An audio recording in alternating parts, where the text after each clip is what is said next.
Bob Reinhardt won't be joining us this evening, Carol, and neither will Elliot. Right. So I think we're just waiting for Janet. Okay. It just turned 7 on my clock. So Should we give it another minute, see if Janet joins us?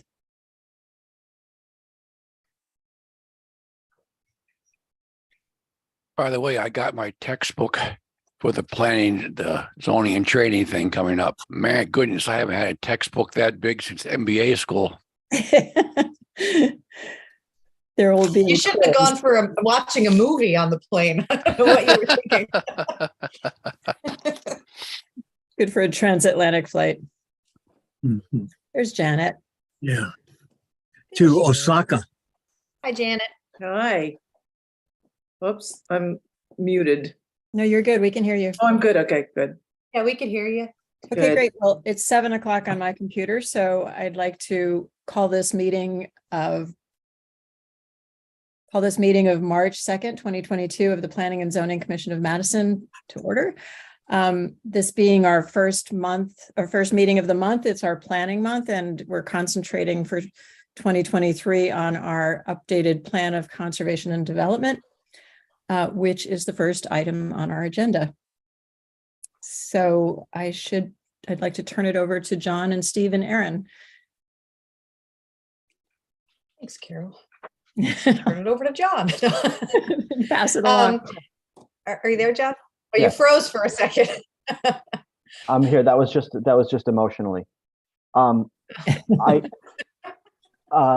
So today we are going to be talking about the natural environment section, because we have sort of split our analysis of our goals and vision for Madison's plan into the natural environment and built environment. We didn't have that much written. The goal here today was to reach out to stakeholders that were involved in things like parks and playgrounds and open space, recreation, trails, greenways, agriculture, coastal stuff, and get some input and sort of make this a little bit of a listening session and certainly a discussion section from you all about basically what are things that we are appreciative of, what are we worried about, what have been elements of major progress, concerns for the next decade. And I had forwarded, I think Aaron probably forwarded to the commission as well as stakeholders, just a little bit of a worksheet. And if you want, we can, I can sort of take notes as people are talking. I could put it on the screen if you'd like, but we may want to let people talk and be heard and seen. Anyway, but the idea is to have sort of an open conversation about what we love about Madison's natural environment and what we're worried about Madison's natural environment. And Aaron, I don't know how you want to manage the audience, or That's what I was going to ask. I know I can see quite a few. We have representatives here from various boards and commissions, Conservation Commission. We have Coastal Resiliency. I see we have the Madison Land Conservation Trust as well, and so we could make this a little more of an informal. Allow people to come in as panelists if they're interested in sharing thoughts. I think, and I did make this kind of known to everybody who we invited, all of these groups that we invited, that this was really just the kickoff to talking about this, and that this isn't the last meeting that we'll be discussing natural resources in, and even just timing wise in working with the worksheets. I encourage people to complete worksheets as individuals, and then also to plan to discuss at their next commission meeting or committee meeting, if they wanted to submit a worksheet, as a whole, representing the whole organization, if they wanted to go that route. So we don't have any formal worksheets at this time. We had a nice letter from Charlie Schaefer, and I do see Charlie here this evening as well, that I shared with you. But yeah, I thought today would be more of kind of a discussion to hear, what may have been completed, some goals that were for, whether it's conservation goals that were in the 2013 plan or some other things. I know, the pandemic was a great point that Charlie had brought up, really connecting our residents and visitors to our natural environment. It was vital to get through that pandemic. And that trend seems to have maintained throughout the community. So, but I guess I could invite, this is up to you, Carol, I could invite those who want to kind of join as panelists and talk to raise your hands, and I'll pass you through so you can be seen and see everybody and talk. And then others, if you're just interested in listening, that's fine too. You don't have to come over as a panelist. But so any of our attendees who are listening and want to kind of join the conversation or share some thoughts or interest, I'm happy to, I'll promote you over to a panelist. Yeah, Erin, I agree. It would be great to have panelists and be able to see people. I agree. I also wanted to just back up a little bit and say that so far we've been working pretty much on the sort of introductory information and mission and vision. We do have an outline, a draft outline. All of this is draft at this point, but we've made some progress in sort of getting the sort of introductory materials at least drafted, thanks to our consultants. And I just wanted to let everybody know that's sort of where we are, but now we're just beginning to gather input from all the relevant stakeholders. So welcome everyone. And if, yeah, There's just a small lag as people kind of transfer from being an attendee to a panelist. So I'm going to bring Ben over now as well. Okay. Hi, Heather. Looks like you're muted, Heather. Yep. Good evening, everyone. Be great if you could identify yourself. Oh, hi, I'm Heather Crawford. I'm the chair of the Conservation Commission. So I'm excited to be here this evening. I didn't get to work on the worksheet very much at all. So I can throw a few thoughts out that hit me immediately. Sure. Just one of them is for me for a concern, and this is, this is the, things that have crossed my mind in the last 24 hours. I, for example, was driving down Route 80 today and said, I am concerned for the health of the forests in Madison in the next 10 years, because the number of invasive species that have come in and are causing die-off, and the fact that most of our forests are actually aged to 1938. So most of our trees are not older than that. They're all in the same age class. I think that's actually going to be a concern as we start thinking about the quality of our open space in Madison. I am very concerned about sea level rise for reasons that everybody, as an actual biological oceanographer by training. When people ask me why I don't live near the coast, I'm like, because I know what's going to happen. And I think that so my concern for the next 10 years is that every piece of data that I have seen in the last couple of years is just saying this is, every time they say something, it's faster, it's faster, it's faster. And so I think that there really needs to be an active plan within the plan of conservation and development for what are we doing in the town of Madison, where so much of our built environment is sitting in most of our most sensitive resources and the ones most directly impacted by sea level rise. And that follows with also with the climate change, with the increased storm intensity. When the last some of these storms we've had over the last few months, the flooding, localized flooding has been extreme, and I think that there are opportunities around town to do some more retrofitting of what they call low impact development, where we will be doing more infiltrations, swaling, things that we can do to keep groundwater from becoming, from stormwater from becoming flood water, and instead turn it back into groundwater. And in terms of victories, I want to definitely give shout outs to Mad for Trees, Mad for Bees, and the plastic ban as great things that have happened within town in the last 10 years. I want to give a shout out to the Land Trust for the huge number of parcels that they've managed to obtain via large state grants. They've got one of the most successful track records in the state for getting the open space and watershed protection grants. The trail systems that we have available in Madison have been great. The mountain biking at the North End in Rockland is slightly more than 10 years old, but has truly become a nationally recognized recreational opportunity in the last decade. So that's just like, oh, okay. When I actually get a chance to think about this, there's going to be a lot more that comes out, but. Great. Heather, we can work with, I'm sorry, Madam Chair. Sure, go ahead.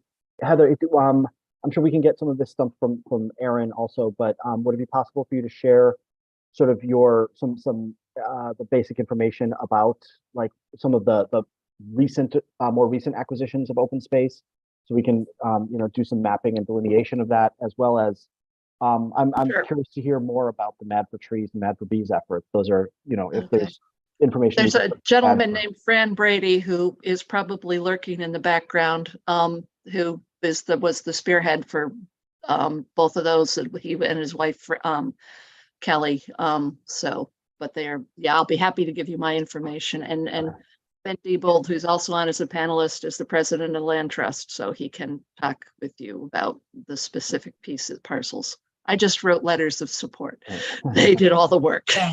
And that's a great suggestion, John. And I know Ben has some good resources for locating their parcels through GIS. So maybe that's something that we could team up moving forward and at least be updated on what your latest acquisitions have been since the last plan. That would be very helpful. No. Oh, one other thing I also want to shout out is the pollinator habitat restoration that's been going on up at the Rockland property. I mean, a lot of what happens on, there's a lot of opportunities for educational materials, demonstration projects on town properties, and I think that one was awesome. So very hidden, in our hidden gem at the north end of town, but it's actually going to work to provide visibility for both Rockland and for the pollinator pathway projects. And educate us all. And I think Joe is here also, Oslander, for representing Rockland Preserve. And Joe was kind enough to drop off a whole folder full of information for me for Rockland Preserve. So I'll get that scanned.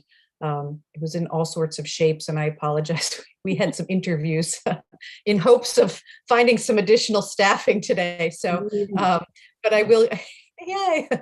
So I will get that out to you. And Joe, I do appreciate that you were kind enough to drop off all of that information. I'm here. You can't see me. Can you hear me? Yes. Yes, Okay. we can hear you. All right. It's Joe Oslander, and Heather was on our Rockland Preserve Committee for a number of years and was very, very helpful in terms of conservation and things of that nature. We have 647 acres there. Most of the time you hear 650.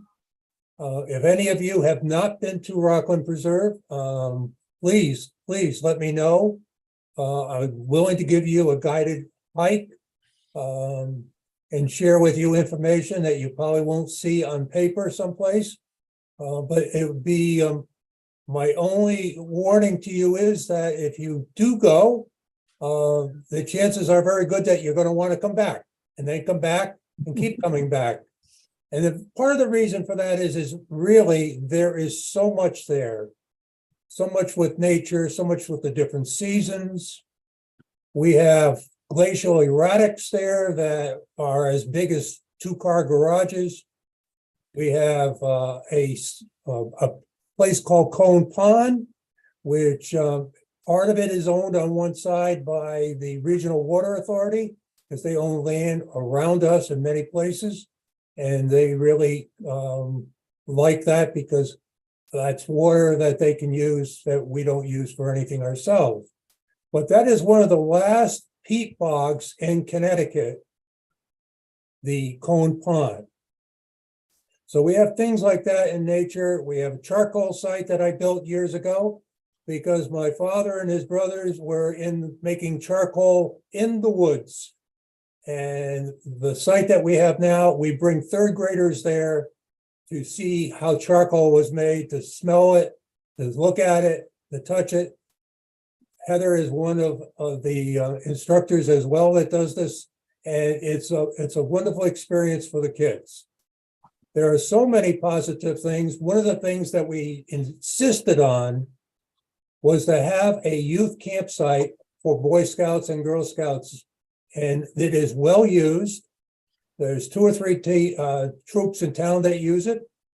There are 5 platforms that were built as one of the 20 Eagle Scout projects that have been done at Rockland.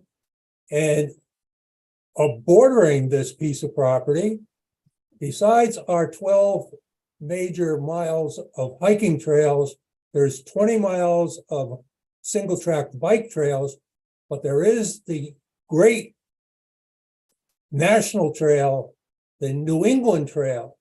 Just like it's called the Appalachian Trail, well, this is the New England Trail. It starts in Guilford at the water and it goes to New Hampshire. And where do people stop? They stop at Rockland Preserve because that's one of the few campsites on the whole trail in Connecticut. So we have a lot of reasons for people who want to be there, as well as every year in October, there's a 50K race out of Guilford that comes through Rockland Preserve and 3 miles of trails that we clear to make certain that they're safe for their 100 and some runners. So this is a place that we're trying to help with the youth. We're helping with all the adults. And if you go to Route 79, you will see a playscape. A playscape is a playground which is like 2.5 stories high. And this is something that the town sponsored with us and is taken over and has done a wonderful thing with parents there with the little kids. And the last thing, there's so many more things that could be covered, but the last thing, Heather mentioned it, was the pollinator garden. We had over 70, probably 2 different days, about 70 volunteers helping to plant. So we had about 130 people planting up there. And we planted over 650 plants that we hope to see this coming year on the north side of Cone Pond. So please find space in your schedule to come visit us. Because once you come, you're going to keep coming back. Thank you. Janet, did you have a question? Thank you, Joe. We can't hear you, Janet. Janet, you're muted. Yeah, you're Yeah. muted. There you go. Hear me out? Sorry. Yeah, I just wanted to ask you, Joe, what are your concerns for the preserve for the next decade? Do you have those? Well, the concerns are things that we know at the present time we need. And this property was owned by Ruby Vine, the railroad salvage gentleman, years and years ago. And there was about 1,000 acres they had, and they sold off some of it and houses were built. But there was approximately 650 acres that was left and ended up with the town purchasing as open space land. One of the things we need, and we should need it soon, is a well near the Scouts camp. Anybody that camps there has to bring their own water supply in, or they have to boil water that they take out of the pond or whatever to get drinking water. So that is something that is very high on our list. Heather has mentioned before the problems with invasives and things of that sort. We have had that trouble with the gypsy moth. We've had that problem with the American beech trees at the present time. And there is Phragmites that's on the south side of Cone Pond, which is about 10 to 15 acres. And that we're hoping to work through with a grant now and get that cleared out and then get new plants put in there. Bob Cookta was a big help with us in terms of the plantings of the 650 plants that were put in this year. He had kind of a whole schedule of where things should be put, and it's really gonna look great. This is probably one of the few places where you're gonna find a trail that you can go on for wildflowers, 50 of them, on the western part of the property, and then closer to the main by the pond will be the native plants, the ones that we just recently planted this year. But I would say those are the kinds of things. The other thing is just to be able to keep getting volunteers to help.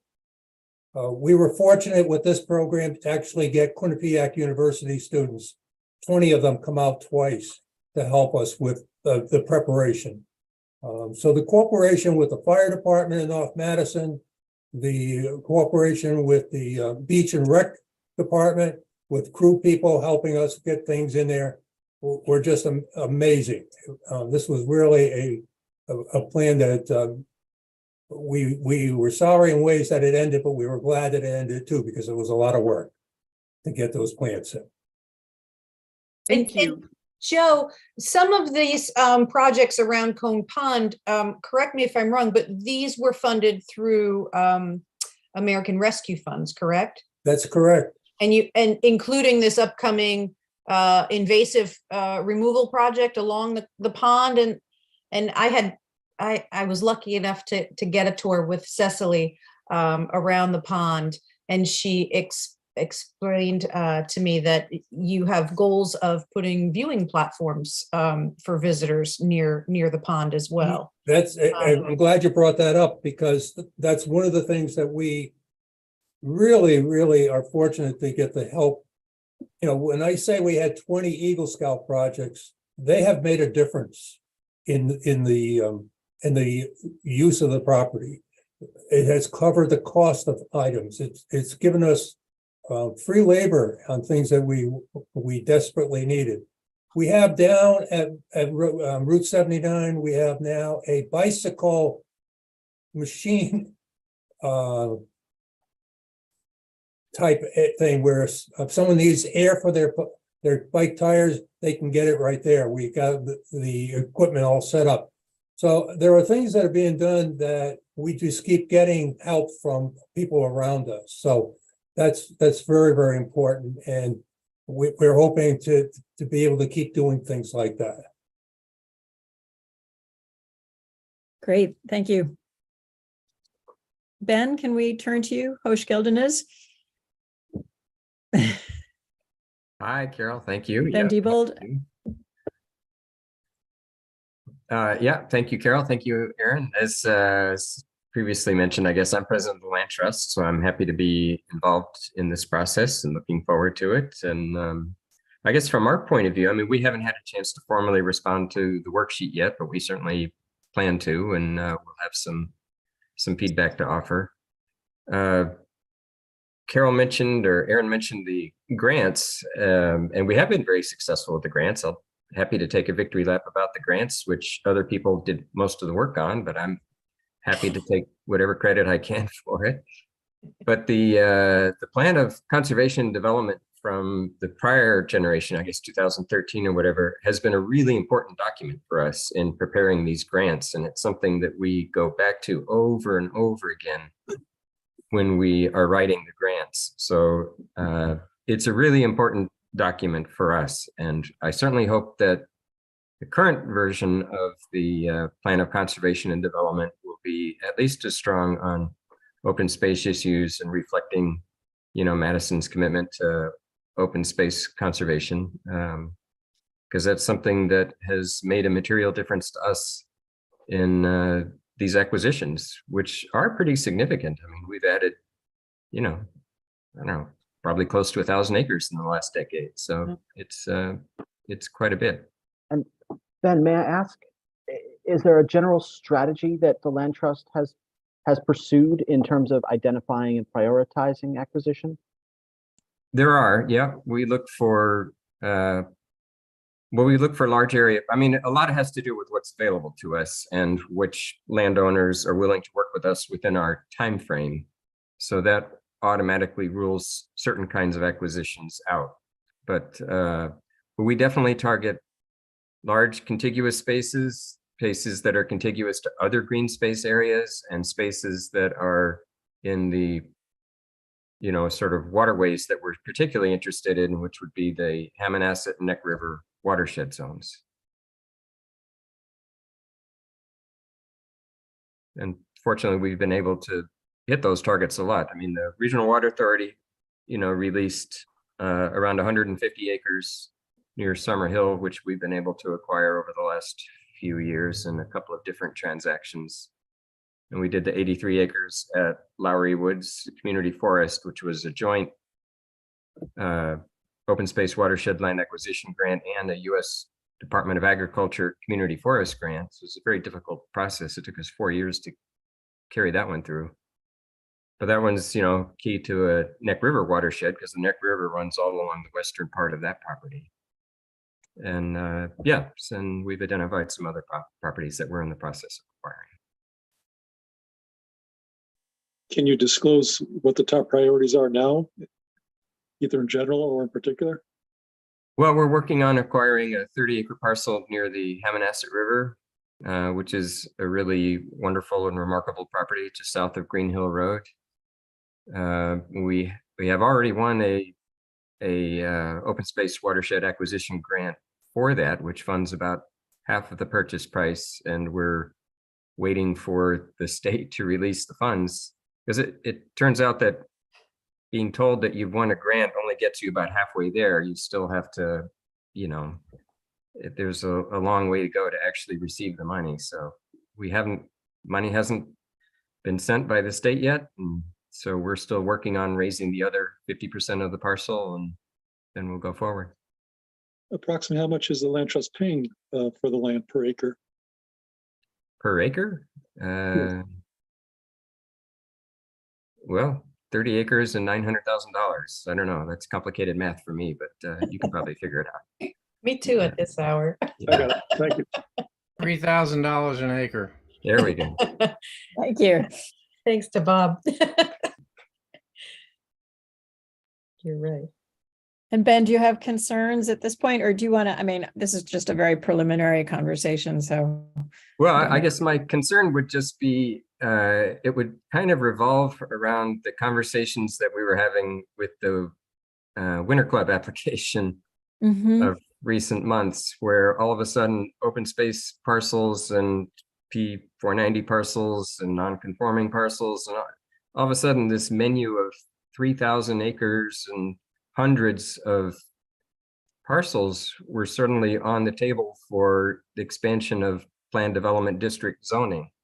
And so that has kind of been a matter of serious concern for us. I mean, the PA 490 program is hugely important for us.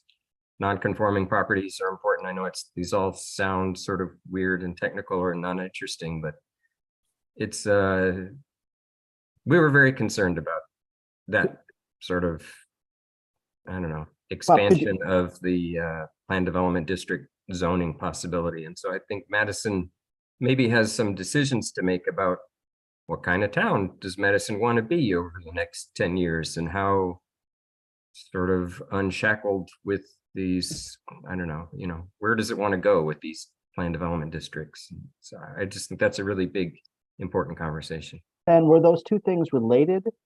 The properties coming off of PA 490 and being added to planned development districts, or are those two separate concerns? Well, I'm not sure how to answer that. There was a series of proposals from some developers interested in a restaurant to change the way Madison approached planned development district zoning, and they wanted to include PA 490 properties, which is a little bit of a weird thing because, yeah, but anyway, so that's sort of how that went down.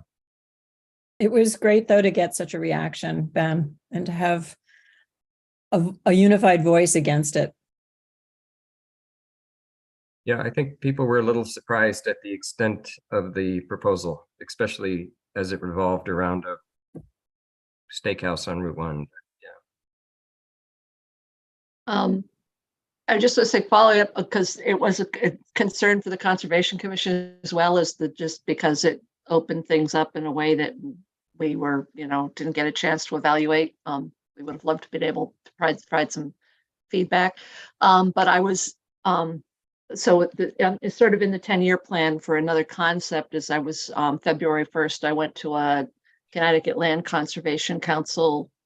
Not sure if that's quite right, but anyway, CLCC, they actually had a symposium on affordable housing and land conservation. And it was fascinating. And it was the idea that you can work together, buy parcels, preserve the majority of them and put a little affordable housing up at the front edge. And anyway, it was fascinating. I have a lot of references. They made all of the talks available, and I think it's something that should definitely be looked at in terms of this. How does Madison want to move forward? Could you provide those references? I'll give those link. I can give the links to Aaron. They provided That'd be me great. to them as that this is, Thank here's where we stuck everything online. But it was really fascinating. There's some neat stuff that was going on. For example, there was a huge contingency there from Lyme, an old Lyme, and then a gentleman from Salem that I've known for 35 years who basically goes around buying up old farms. He was like, I'm gentrifying my own town. So he's now buying the farms for the land trust, but they're cutting off the actual front farmhouse and a partial portion that can still be farmed. And also providing farm labor housing. So anyway, there were a lot of really, really interesting concepts about how affordable housing and land acquisition, land conservation can actually work together instead of butting heads. So just to catch you up a little bit, we are restructuring the POCD. I don't know how you feel about it, Ben. It's great that you've been able to use it well, but I found that the structure of these separate sections that were huge documents and available as separate PDFs were cumbersome and also didn't necessarily speak to each other and combine in a way sort of holistically. And so Heather, what you're talking about is exactly what we want to try to do of we're dividing it up between the natural environment and the built environment. At least that's how we're drafting it so far. But the idea is to show how they interact. And that's a really good example, and how interdependent they are. And yeah, Ben, we don't want to threaten open space conservation by having huge developments come in. And, I think that there was a lot of fear factor there that we didn't intend at all, but we heard you. Well, I know, the land trust is not reflexively anti-development. I mean, there are reasons why higher density development has environmental uses. I mean, a landscape of 1 acre zoning and single family homes is has its own set of problems, each of their own septic systems has its own set of problems versus a higher density housing model with a wider open space area around it, or what I mean? Like we're not reflexively anti-development, I would say, but where there are an apparent effort to target large classes of open space zones for development, that's going to get our attention. And even I just want to say even how we think of open space, because I'm relatively new to the zoning commission, but the definition of open space is different for like a planned development or a cluster housing where you have just sort of the perimeter is open space, or Aaron, when there's a kind of trade-off so that maybe there's a purchase of some open space somewhere else in town. And I think we can open it up a little bit more and cherish the open space that makes Madison so special. Can I just have you imagine if the 1,500 acres that the Hammonasset Fishing Association, if that was to be developed, the 1,800 acres of land trust land, 700 acres of Rockland, you've got the Bauer Farm, you've got the Reddick property, which is land trust, you've got the Surf Club. Imagine what Madison would look like if those were all developed properties.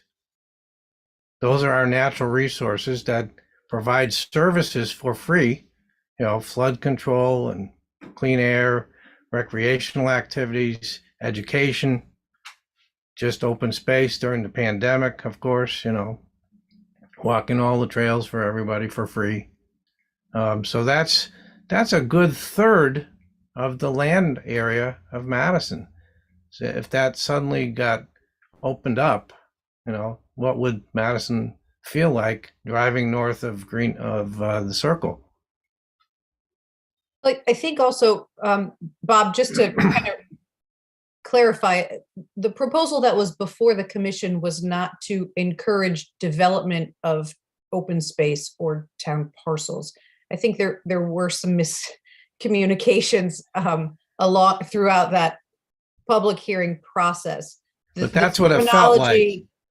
Well, the terminology was specifically for land that was designated as PA 490, which is a tax status essentially. And so there are properties in the town that, and this is acknowledged in our current plan, that are currently under PA 490 status that are there for a tax break, essentially, that may at some point be sold or developed. And so the goal of, or the reason that was identified when this proposal came through was it was an attempt of trying to incorporate property that was looking to become eligible for planned development districts. And that's something that the commission is going to have to, through this process, and I think we identified this a little bit through our affordable housing process, we have so many mechanisms for housing development, and many of them are not utilized. And so what are some of these strategic tools that are available to the commission to help achieve these goals of conserving certain area or adaptive reuse of properties? And that was really the intent of the planned development district, as this kind of tool where the commission can act in a legislative capacity with full discretion in reviewing these properties. So trying not to, there was really, although it appeared that way to me, this blanket proposal to convert all of the town's open space or deed restricted open space or land trust. That's not the goal of. Well, we didn't understand it that way. I mean, I'd like to be clear about that. Yeah, I think that's important. That's not how we understood it, but we did recognize it as a removal of a certain set of checks and balances. I mean, and as a sort of greasing of the wheels heading in a certain direction. I mean, I don't think that's in dispute, but. I think if I can just butt in here a little bit, most of us or many of us are new. And I think that I feel like we all need a little education on some of these things, and the public as well. And I think that would serve us well. And we've talked about that with, Carol has talked about that as a way to, maybe have some public meetings and educate anyone who wants to come or, wants to be involved on some of these, on the planned development districts and things like that, so that there aren't misunderstandings, or so that people are less worried about what's going to happen with them. And I'm opening this up Or because do we even need them? Feel the same way. I'm sorry. Or do we even need them? I'm sorry, I didn't. Yeah. Yeah, I mean, I think we need to have discussions on these. I think it's very important. I guess what I'm trying to say is, many of you were confused and wondering what was going to happen. Many of us on the commission, some of us on the commission were as well. There was quite a bit of confusion. So, and that's why we asked them, essentially we closed a meeting in December and asked them to come back with a new proposal.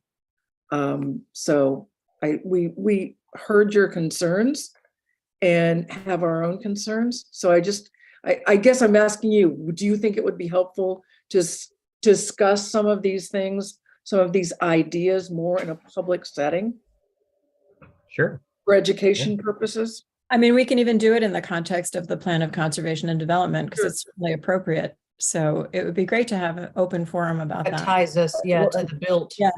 Sure. Understanding, I think specifically, at least from my perspective, and in writing, the plan and sort of getting my head around the interplay between conservation and development, understanding exactly what the concerns are, and then also to talk about potential solutions. And while you were talking, the thing that I envision is, as Aaron said, PA 490 properties are not preserved in any fundamental way. They're just tax abated for a little while.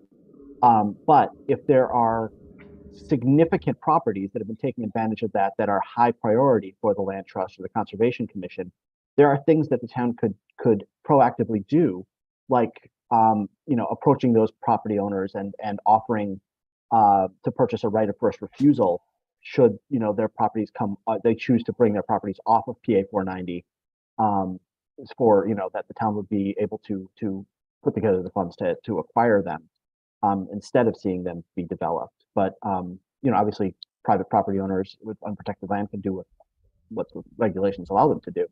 But there are proactive things that the town can do to plan for it, mitigate it, and that sort of thing. That sounds great. Yeah. I mean, because the legislative intent of the PA 490 program was not to keep things sort of in abeyance until the right development offer comes through. It was to keep them protected as open space resources. And this was a tool that the legislature had to do that. So they used the tax abatement program to help things stay within families or whatever until longer term open space solutions could be developed. But it wasn't intended as, hey, let's just keep this property in abeyance until the right development offer comes through. That was not the purpose of the PA 490 program. Yeah, in that yeah. way, though.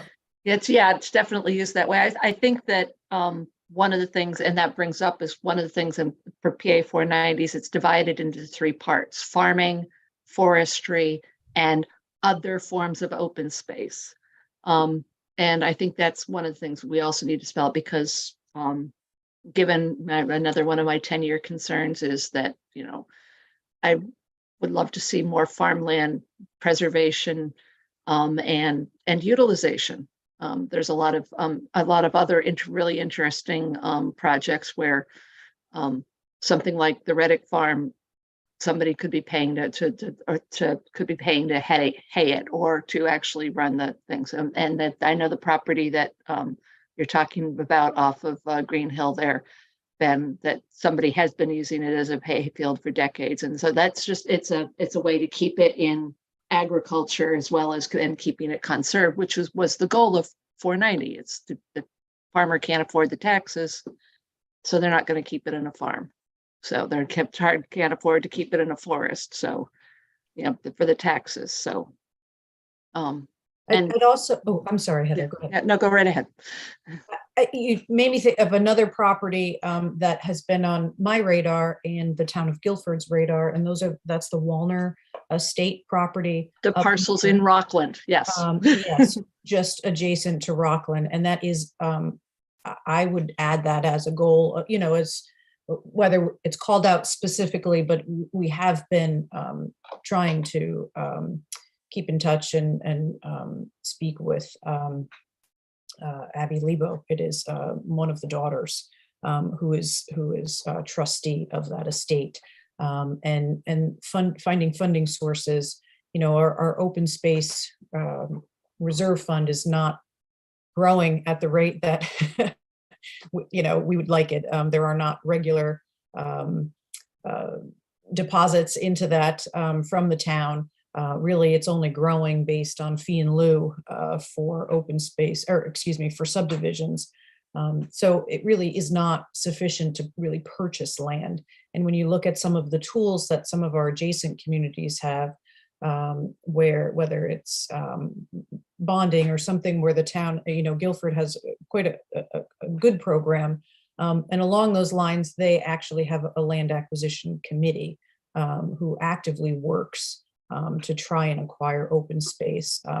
And I found just having my experience there that it's really nice to have that team working with you and being able to share some of that, reaching out or, negotiating with the Board of Selectmen and communicating when it's not just left to one staff person, and limited resources. So that's something I would throw in there, that I think if we really are serious about trying to preserve some of these areas, that we need to actually get a little more serious about that. Carol, would it be helpful, given the discussion around the Winter Club, to show on a map the parcels that would have been eligible for this new PDD or whatever?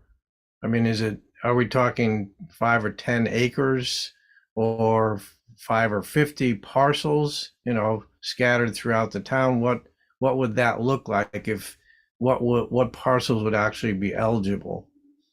Yeah, I mean, I think that's where we're headed. And we did share a map for the PDD for the Winter Club in Barbary Hill, which, it wasn't a perfect solution. I think we can all agree, but going forward, there had been other properties identified in the past by the previous commission.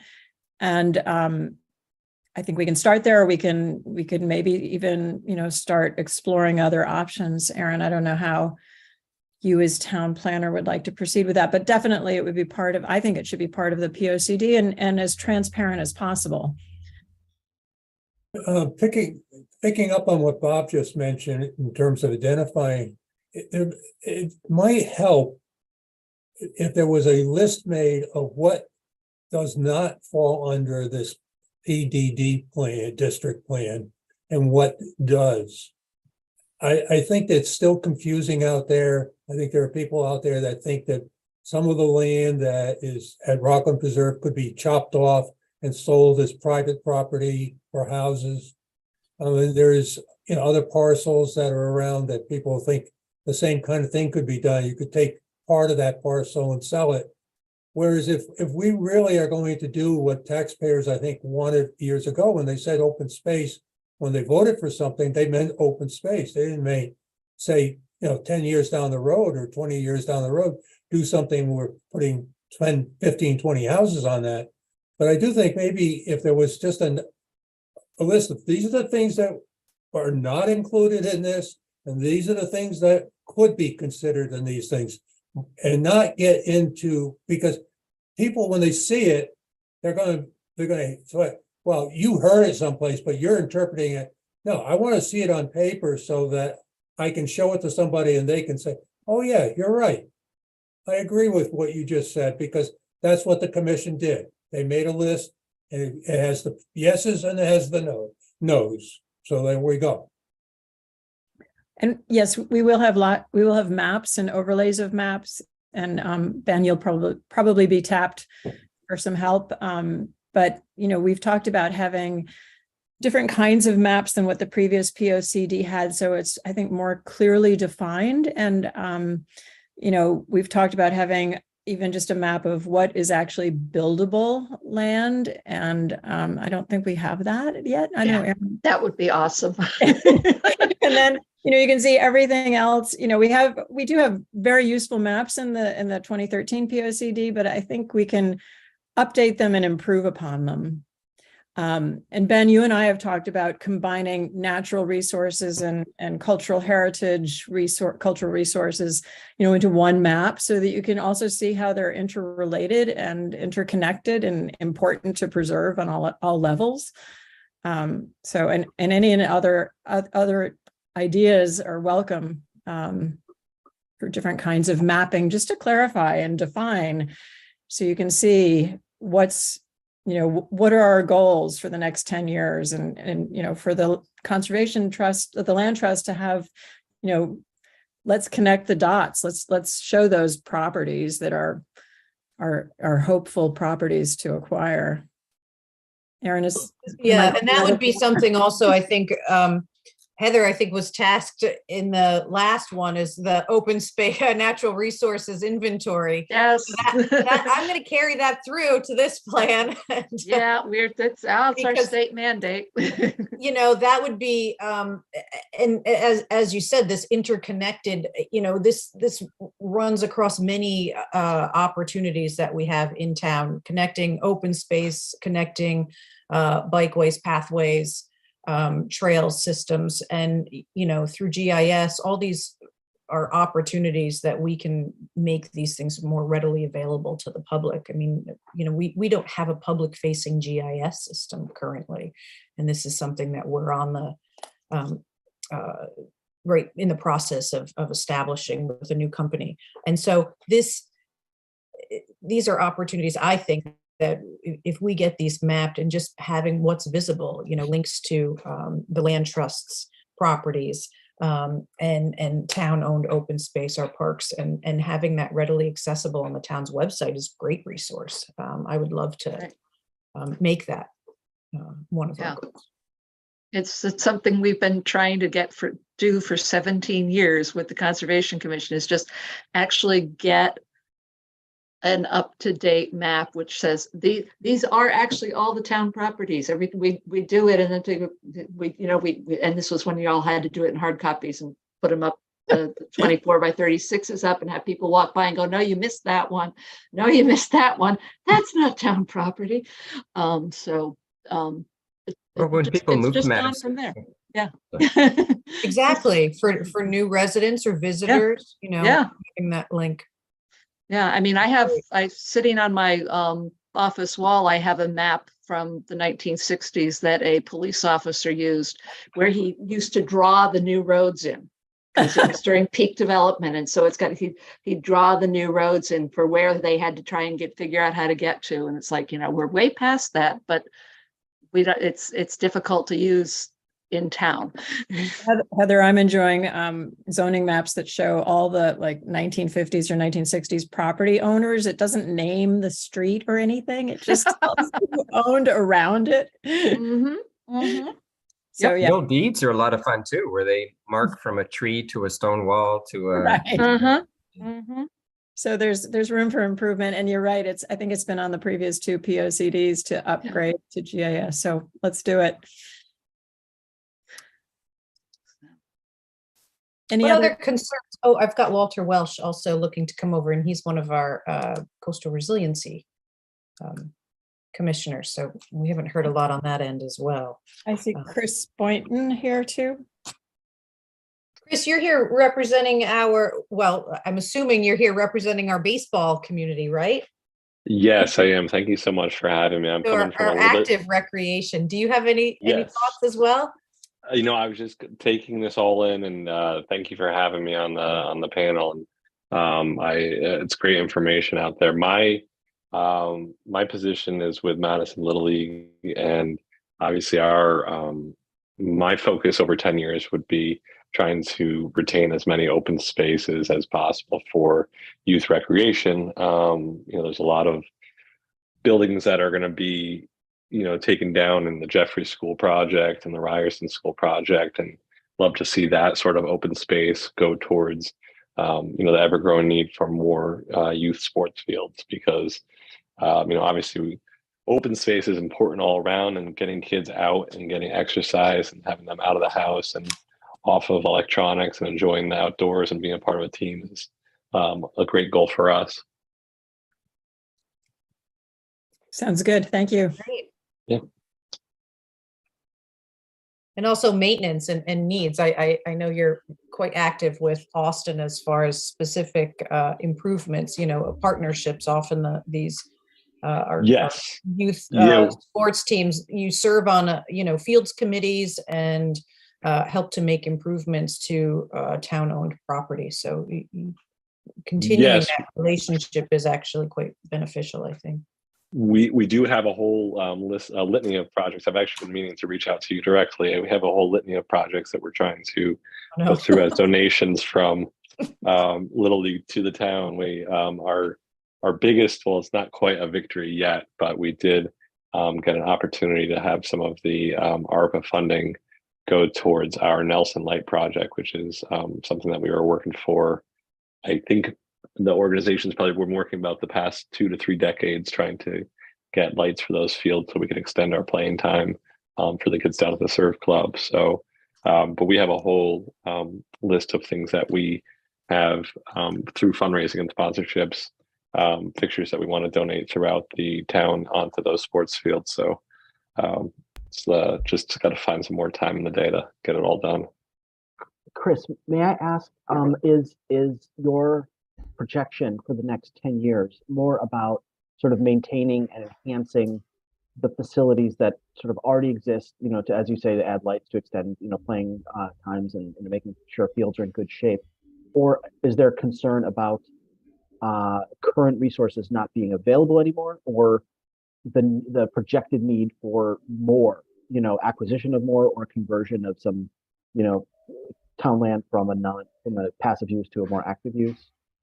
So we're, you know, one of our biggest concerns is always, you know, maintaining the current facilities that we have. The town has been phenomenal, Beach and Rec specifically, and helping keep that going. Our biggest kind of future concerns, our specific organization is the largest youth sports organization in town, with about 700 kids a part of it, and we are growing about 15 to 25% year over year. So looking for new acquisitions for space, as well as seeing, kind of as I mentioned, with some of the schools that are going to be phased out as elementary schools, seeing those spaces come up in a way that we can reuse them for, you know, town related sport activities.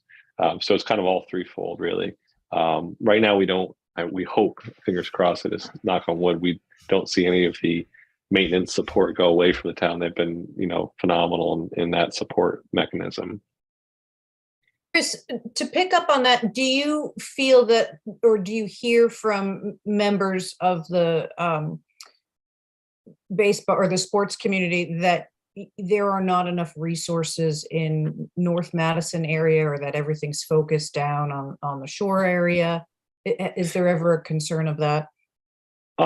There's not so much a concern geographically. There obviously, with the subdivisions in the north end of town, families would love to see more options for a closer commute. You know, I'm on Bradley Corners, and going down to the surf club is a 20-minute trip sometimes for me. So it's with multiple kids. A lot of our families have 2 or 3 kids playing, you know, specifically in just baseball alone, and they're, you know, running all over town. But we have been utilizing Camp Laurelwood's front fields. The camp leadership over there has given us that opportunity. We also use the fields at Ryerson and Brown School. So we are up in the north, but not anything, you know, beyond what's already existing. Field space for us is in need anywhere we can get it, to be quite honest. And I know a lot of town residents kind of see the need for sports fields as just redundant, but, you know, with the growing youth population and the ever need to make sure kids are out, you know, getting exercise, being a part of a team, learning skills, both, you know, life skills and sports skills, we do continue to have that need. Right now, our spring schedule is getting set, and we'll have just about 47 separate teams, and on many of the fields, we're going to have 2 to 3 teams having to share a single field at any given time, just to kind of give you a perspective of how in demand our fields are.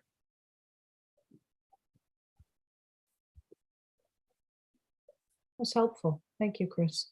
Yeah, absolutely. We have several patient hands up. Walter? Yeah, thank you, Carol. Just a quick question, more on process. I've been listening to the good discussion from many people who've been following all of these issues for many years. I'm on the Coastal Resiliency Commission. We were a new commission formed really just before COVID started, which was not a great way to start a new commission. we did have, and there is an existing coastal resiliency plan done by the town in 2016. And I think that you're already aware of that, as well as your consultant.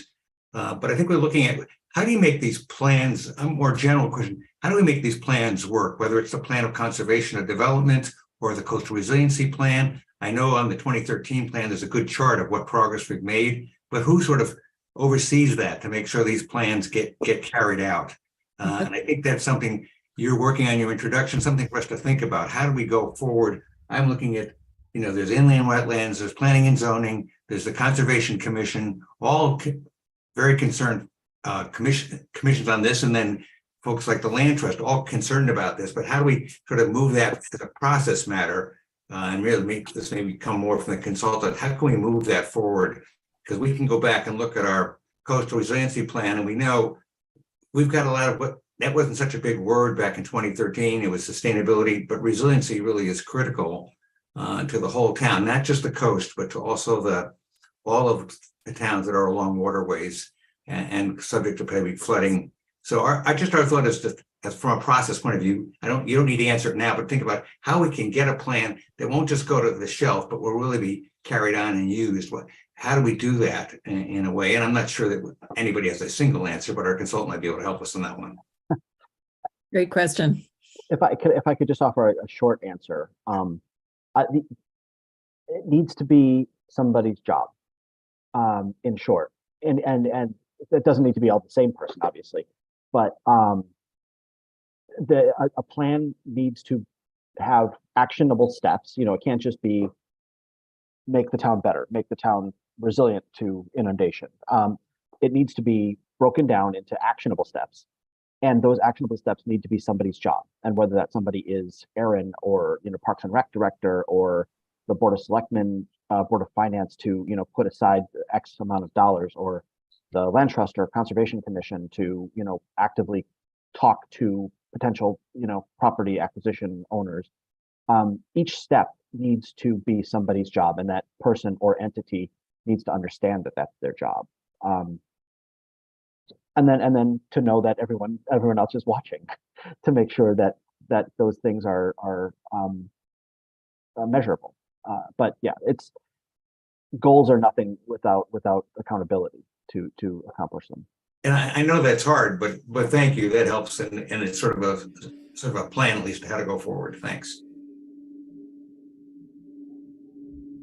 Could you talk a little bit about the work of the Coastal Resilience Committee and? Yeah, I'm glad to do that. We're really looking at the we have a plan which really identified some of the areas in town that were most subject to either flooding, and particularly the more difficult areas. If you look at the maps that were done in that plan, it's the areas where that roads would be flooded regularly, or houses could be affected.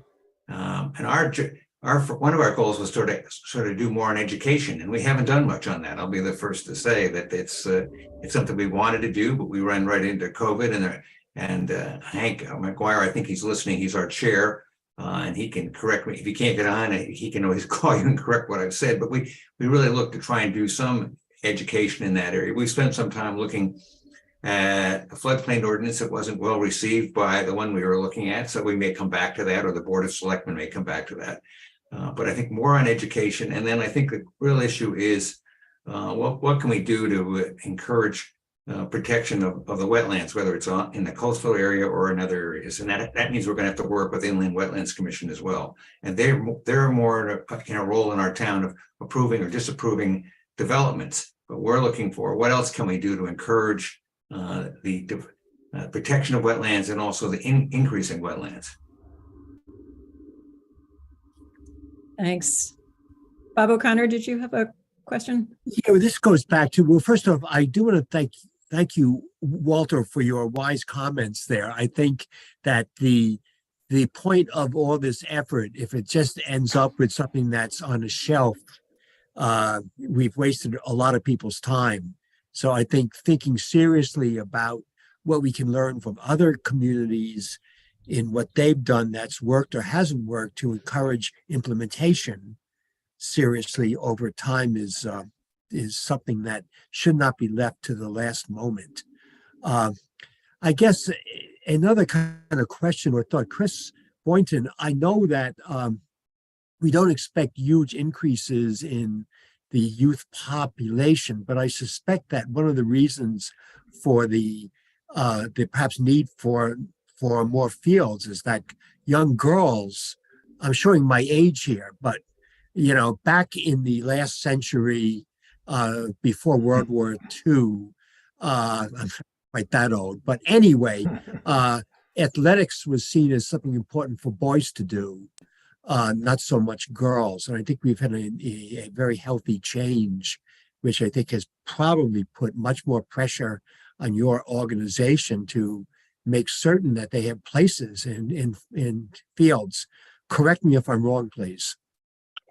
Yes, actually, that's something that we noticed most significantly this season. We actually had a 100% increase in our youngest age group of the Pee Wee softball, which is phenomenal. It's due to a lot of the really aggressive recruiting at the youngest ages of we actually put a program out for 4-year-olds that we call Little Sluggers, and that's trying to get their interest ready and going so that by the time they're 6, they're actually interested in participating in a program, and then it keeps pushing it forward and forward. But it is a very dramatic increase in softball, and softball is one of the fields that are affected most significantly. To kind of give a quick background, most of our baseball fields we share with Madison and Travel Baseball, and it's a very easy, harmonious relationship.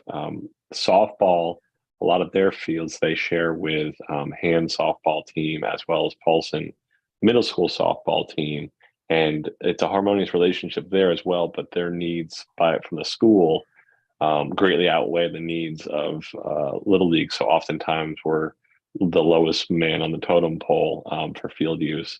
So softball was actually just on a call with me today asking, where we can get more field time. And that's one of our biggest challenges. Thanks. Joe Oslander, do you have a question? Not at the moment. No, thank you. Your hand is raised. Oh, your hand was raised. Yeah. Oh, is it still up? I'm sorry. I lowered it. It's a high five from Joe. Anyone else? We have 3 other people as attendees. I don't know if they want to speak or if anyone wants to share any other thoughts. Yeah, I would be happy to hear from the commissioners about some of your hopes and fears about the natural parts of Madison. Yeah, I'll start if that's okay with everyone. I think we share the concerns of everyone who's here. I also think that there's a great potential for educational opportunities that maybe we could promote a little bit more.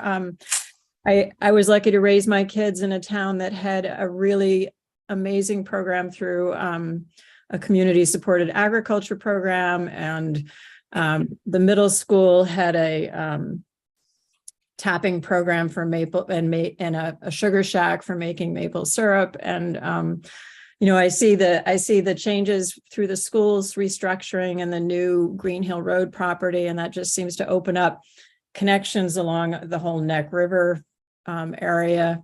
I grew up on the Neck River, so I'm obviously very fond of it. And in fact, I think the first report I ever did was the life of a salt marsh. So it goes way back for me.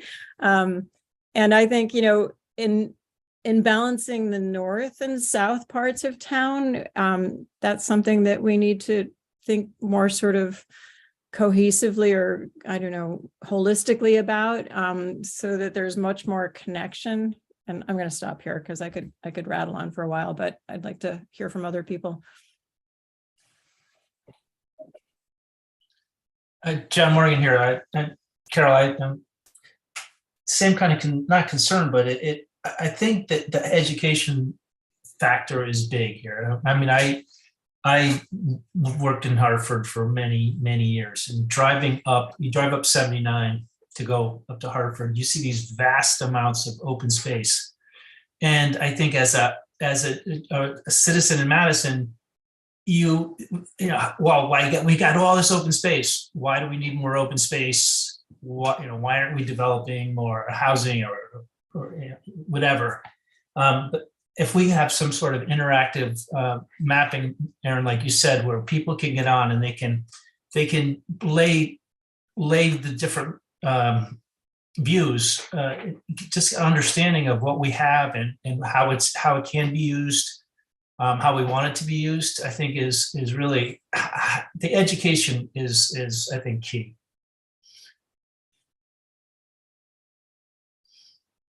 Thanks. Michael, did you want to add some thoughts, Michael Bugda?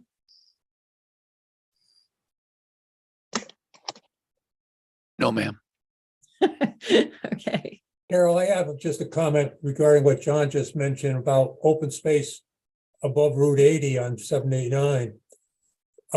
John, most of that land on both sides there is owned by the Regional Water Authority. They have 4,300 acres in Madison, and a good portion of that is all that land. Now, as you're driving north on 79 through that long straightaway, there is a gate that opens on the left. And that gate goes to what was called Genesee Colony or Genesee Madison in those days. Goes back to the 1790s, 1850s. And so these were people that were farmers in Killingworth and Saybrook that thought they could move to Genesee, New York, but they broke down their wagon and they ended up with a farm, big farms in there, 20 acres, 20 different farms. And if you go in, you can see cellar foundations still today. So most of that land is privately owned by the Regional Water Authority and couldn't be used other than for their purposes of water. Yeah, and I guess my point was more about, that's probably not a generally known information, right? And how do we get more people to go take a look at those old foundations? That's true.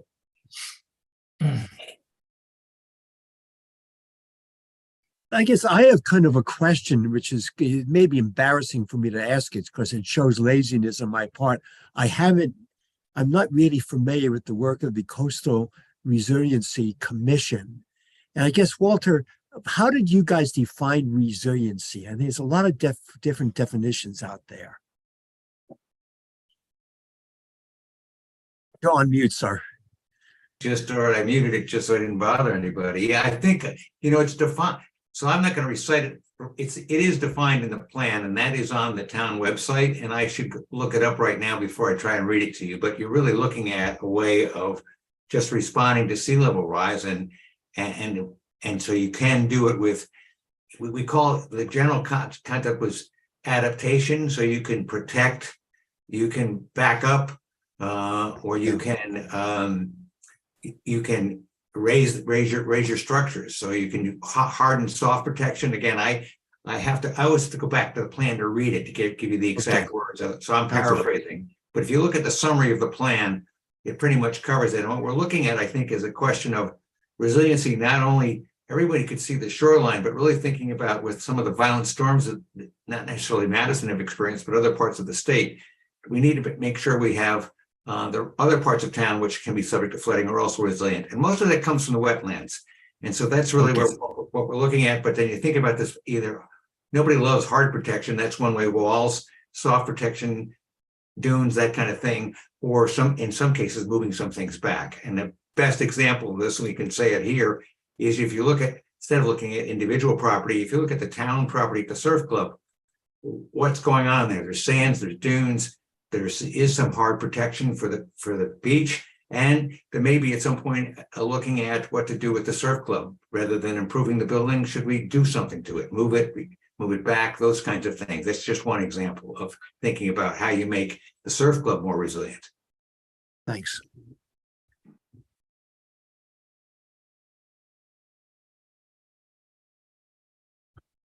All right. So, Madam Chair, not to cut off discussion, I think we've got some tremendous input on, and actually sort of wish I had been sharing my screen so you could see how many great suggestions and ideas and concerns.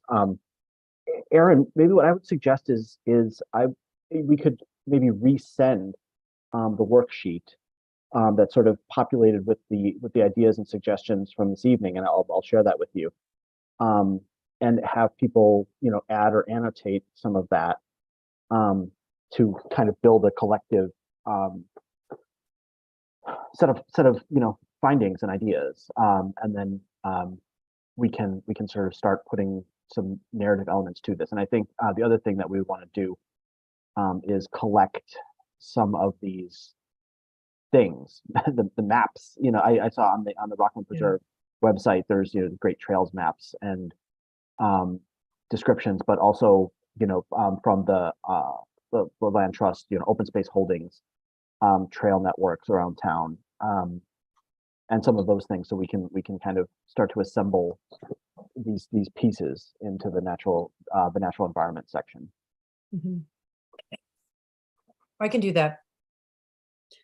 One thing can we add onto the list, and I guess this is really at the discretion of the commission, but one thing I found is the town has many parks, and I've seen, just even in my short time here, that we often have projects earmarked in our capital improvement planning or program for funding, yet oftentimes these projects are not related to or their immediate needs, I guess. My thought is that we have parks that don't have overall master plans.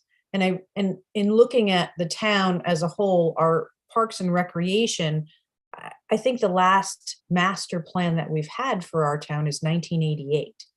And so in my opinion, when we're looking at improvements, I think we need to kind of have a broader plan in mind of how do we see this park in the next 10 years, or what are the goals?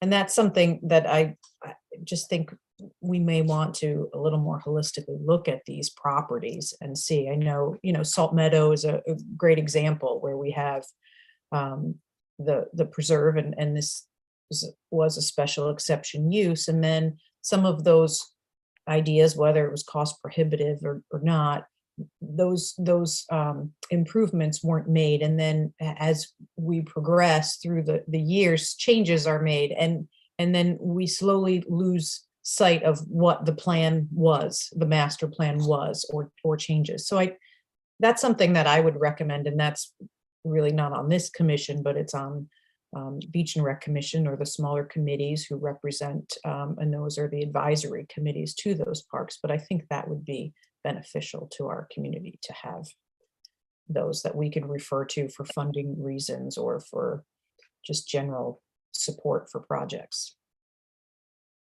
Again, one other thing I'd like to add, and I think, what we're trying to solve for here is really the tensions between the development and conservation. And I know, Heather, I know you mentioned some ideas that about farmland and Ben, getting money to buy more land. In talking with the folks that I'm sure you are in sessions or conferences with other people kind of doing the same thing. Are you finding any really interesting, good, specific ideas that we could put into a plan that are actionable, that would help ease that tension between development and conservation? And I'm not asking for an answer right now, but as you're filling out the information sheet, is kind of, if you could come up with, or let's relay some of that sort of those ideas. I think that would help us a lot in getting something actually doable in the POCD. Right. Well, I'm definitely going to forward, like I said, those links from the Land Conservation and Affordable Housing. You don't have to be enemies summit there. because I think there was one that was basically the Hudson Valley. They came in, they did a whole presentation about what was going on in the Hudson Valley in terms of linking affordable housing to land conservation. So there was some really good stuff in that. But I definitely, yeah, there's a bunch of stuff out there that I'll try and bring up and pass on to Erin or stick onto my worksheet.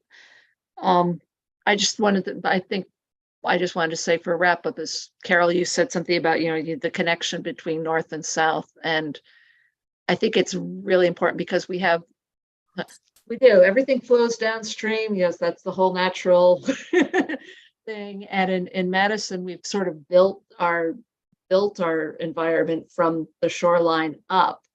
And so, but when we do educational programming through the school system, we spend time, it's like I got them down on the beach at 2nd grade and we're talking about erosion, and we take them up to Rockland in 3rd grade and say, the rocks that get ground up here go down the Hammonasset River and they make your beach down there. And so we're trying to make those connections with the kids. And I think we need to make them with the adults too, because and as somebody who's been now a 25-year North Madison resident, I'm sort of like, yeah, I would have loved to have that playground up at Rockland when my kids were the right age.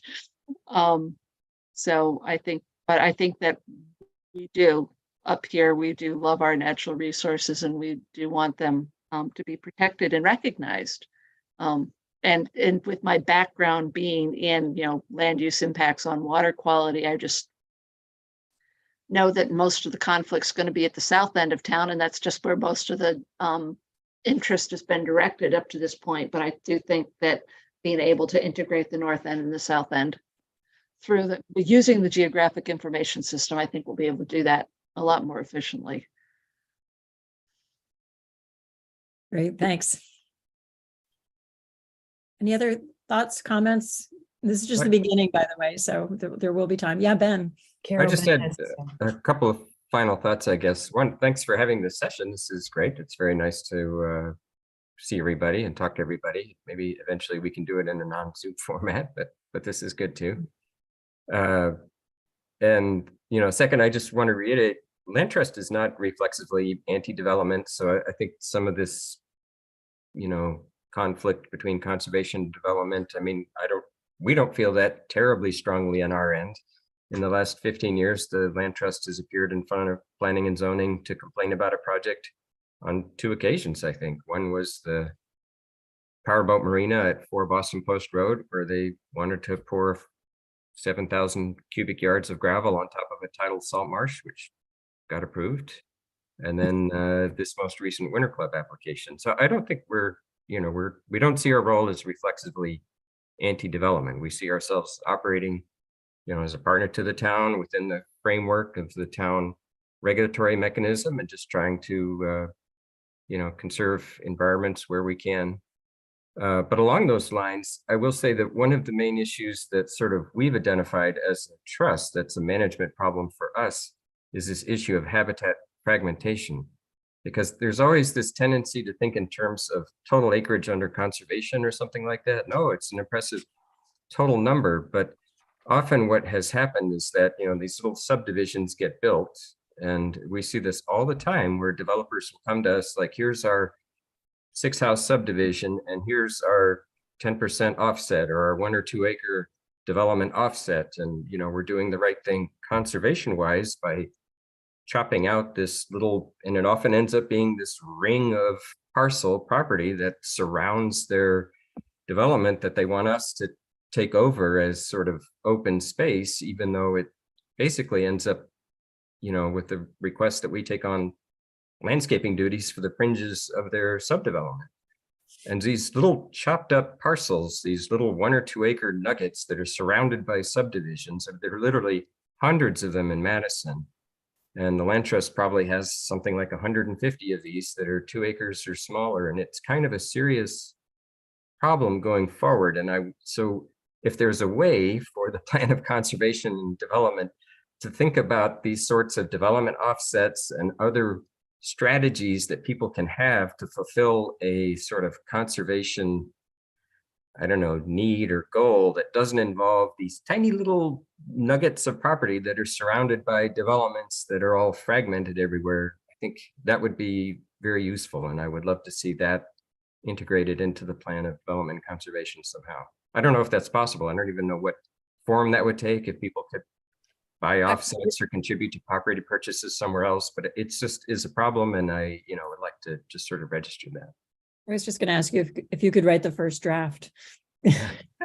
Well, I agree with you with respect to that, Ben, because, this was a problem that we found in Guilford as well, where you would have a traditional subdivision with an open space set aside. And it was, a proposal where the town wouldn't want the land because we don't want to be responsible for that. And the trust wouldn't want the land either. And so at least generally speaking, and that's something I guess we'd have to explore a little further, John, is, if you set those goals in this plan, are there actual mechanisms in something like the subdivision regulations or in our zoning regulations where we have an open space set aside? Can you be a little more specific as far as when you decide intentionally to take a fee in lieu of open space as opposed to allowing these conservation easements? We came up with these problems in Guilford where we didn't have teeth. The commission didn't have the teeth written into the regulation to require the fee in lieu as opposed to these, and it was a battle with applicants for that. And I see it even in some applications here in town. So Erin, do we have a map that shows all those little parcels? Or Ben, do you? It's so hard. Also, it's so hard. If there, we can identify town-owned parcels absolutely through the assessor's office. Some are simply a deed restriction under an association or Exactly. or a conservation easement. Those are a little bit harder.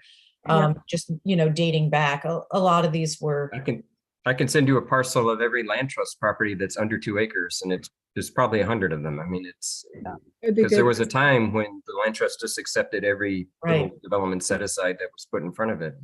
Well, we no longer do that. We're much more, it just has discerning management problem. Yeah, strategic. You're right. It does. No, there's definitely policies you can put in place, and a lot of towns have basically stopped doing that entirely. If a piece of open space is just a ring around a cul-de-sac or less than X acres, they forget it. People can just have bigger backyards. Let's take some fee for open space. Right. That's absolutely a policy that we could talk about. And for Ben, I mean, maybe we have an auction and sell these little rings of open space back to the property owners and fill up your open space coffers a little bit. There are legal problems with that, unfortunately. We've actually looked at that. It turns out that's not possible. Yeah. That's disappointing. Anyway, but there are definitely, going forward, there are definitely policies that can be put in place about that. Sure.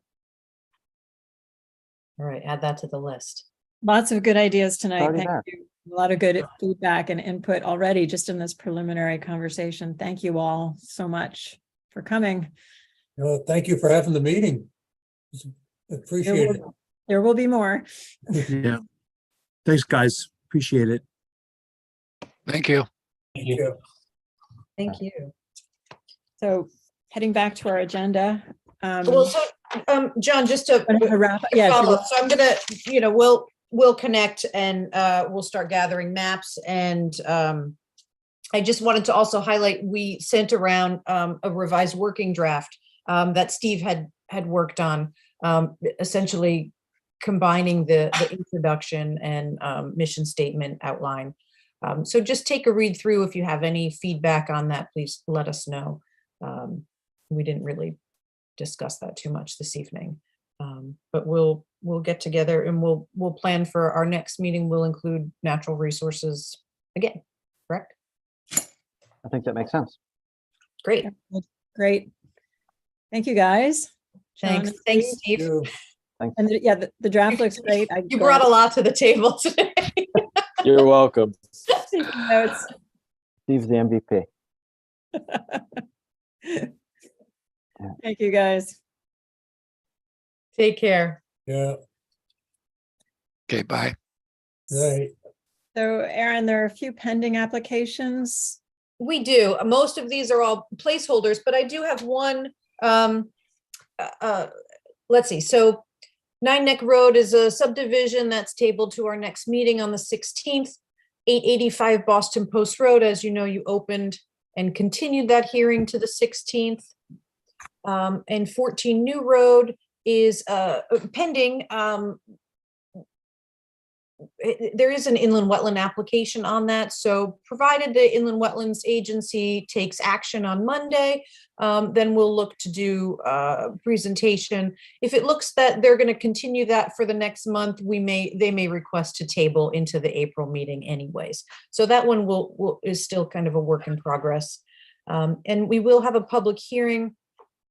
It is a text amendment to a zoning text amendment again, and this is section 4.1.35. It's a specific, it's that funny section, as you'll read through the regulations, there's site-specific special exception uses that are otherwise non-conforming. It's very unusual how our regulations have these sections, but so for example, this is Klein's golf course properties. And if there are any proposed changes to anything on that property, it is required to have a text amendment if it's not specifically spelled out in our current regulations as written. And so that's exactly what's happening. The property owner is seeking to modify some of the allowed uses on the property and clarify language of that section. So the documents are there attached to the website, but it's kind of unusual. And okay, so then that's all we had for applications. So Carol, I'll turn it over to you and John for minutes. Okay, great. Yeah, so next is approval of minutes, John. Sure. So for the February 16th, 2023 meeting, members present were Snow, Hitchcock, Duza, O'Connor, Ronhart, Morgan, Peckinpah, and Bugda. Do I have a motion for approval? Motion for approval. Thank you, John. Second? Second. Thank you, Janet. Any comments, corrections, or discussion? Looks good. One small item on page 8. Attorney Shansky's comment says 830 option. It should be 830G. Otherwise, no other corrections. Vote to approve? All in favor? Aye. Aye. Yes. All right, thank you. Minutes are approved. Thank you, John. Aaron, we have an appointment of an interim assistant zoning official. Yes, so as you're all aware, we are currently without a full-time zoning enforcement official. I am serving in that capacity, and we are actively recruiting for candidates for the land use official position, which is essentially a merged zoning enforcement officer and inland wetland position. And in the interim, we did have funding available and the need for some interim assistance in the office. So we had Steve of Tyke, who was just here, has been coming one day a week to assist with field work for me. And as he's a certified zoning enforcement officer, my goal is to have the commission appoint him, because that is your authority to appoint your zoning enforcement officer, to appoint him as an additional zoning officer for the town, so that he can assist me in doing some permit work and actually signing off and issuing things or issuing enforcement orders for violations. So it's a formality, but I would be greatly appreciative if you would allow him to help me. And we haven't just in the interim until we hire, and unfortunately the process has been a lot slower than we anticipated. We have not had a lot of applicants for that position. Do we need to make a motion for that, Carol? Yes. We do. We need to make a motion. Yep. Well, And I it's would just move that, that just to with great appoint. enthusiasm. Yeah. Thank you. You need help. And Thanks. and I'll serious. second. That's not a In a criticism. good way. You know, We have a You guys motion. can you get more formally than do it? 1 day a week for this guy? I mean, it's more. I wish Yeah, they had I more would move availability. that we approve his hiring as stated. And a second from Janet, did I hear? Yes, second. Okay. I second. Thank All in you all. favor? Yes, all in favor. Right. Erin, you don't have a sense of when the position might get filled then? No, I have not had any applicants. Not looking good for me. Are you, A way of, this is serious, of advertising this in certain places, professional organizations or something. I mean, this So does that's- not, Madison's yeah. not the worst place to work in the world, and this is a real need. It absolutely is. And unfortunately, it's across the state, which is Yeah. why John has his company really to help small communities try to fill this need. It's kind of a niche kind of a position. At times it's challenging to recruit municipal employees. There's not the flexibility that you have in the private sector. We have night meetings, and the zoning enforcement officer, much to many of your surprises, not really an attractive position. It's not a lot of people like that person. Right. So no, it's a challenging position to be in when you're in an enforcement role like that. And sometimes it's hard to find a good fit.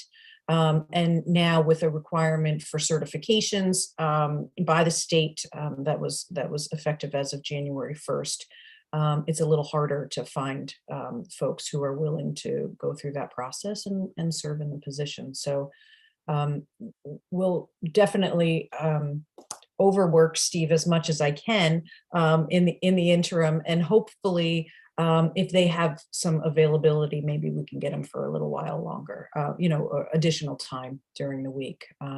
But I'm grateful for the help that we do have at this point, and fingers crossed that we don't have to,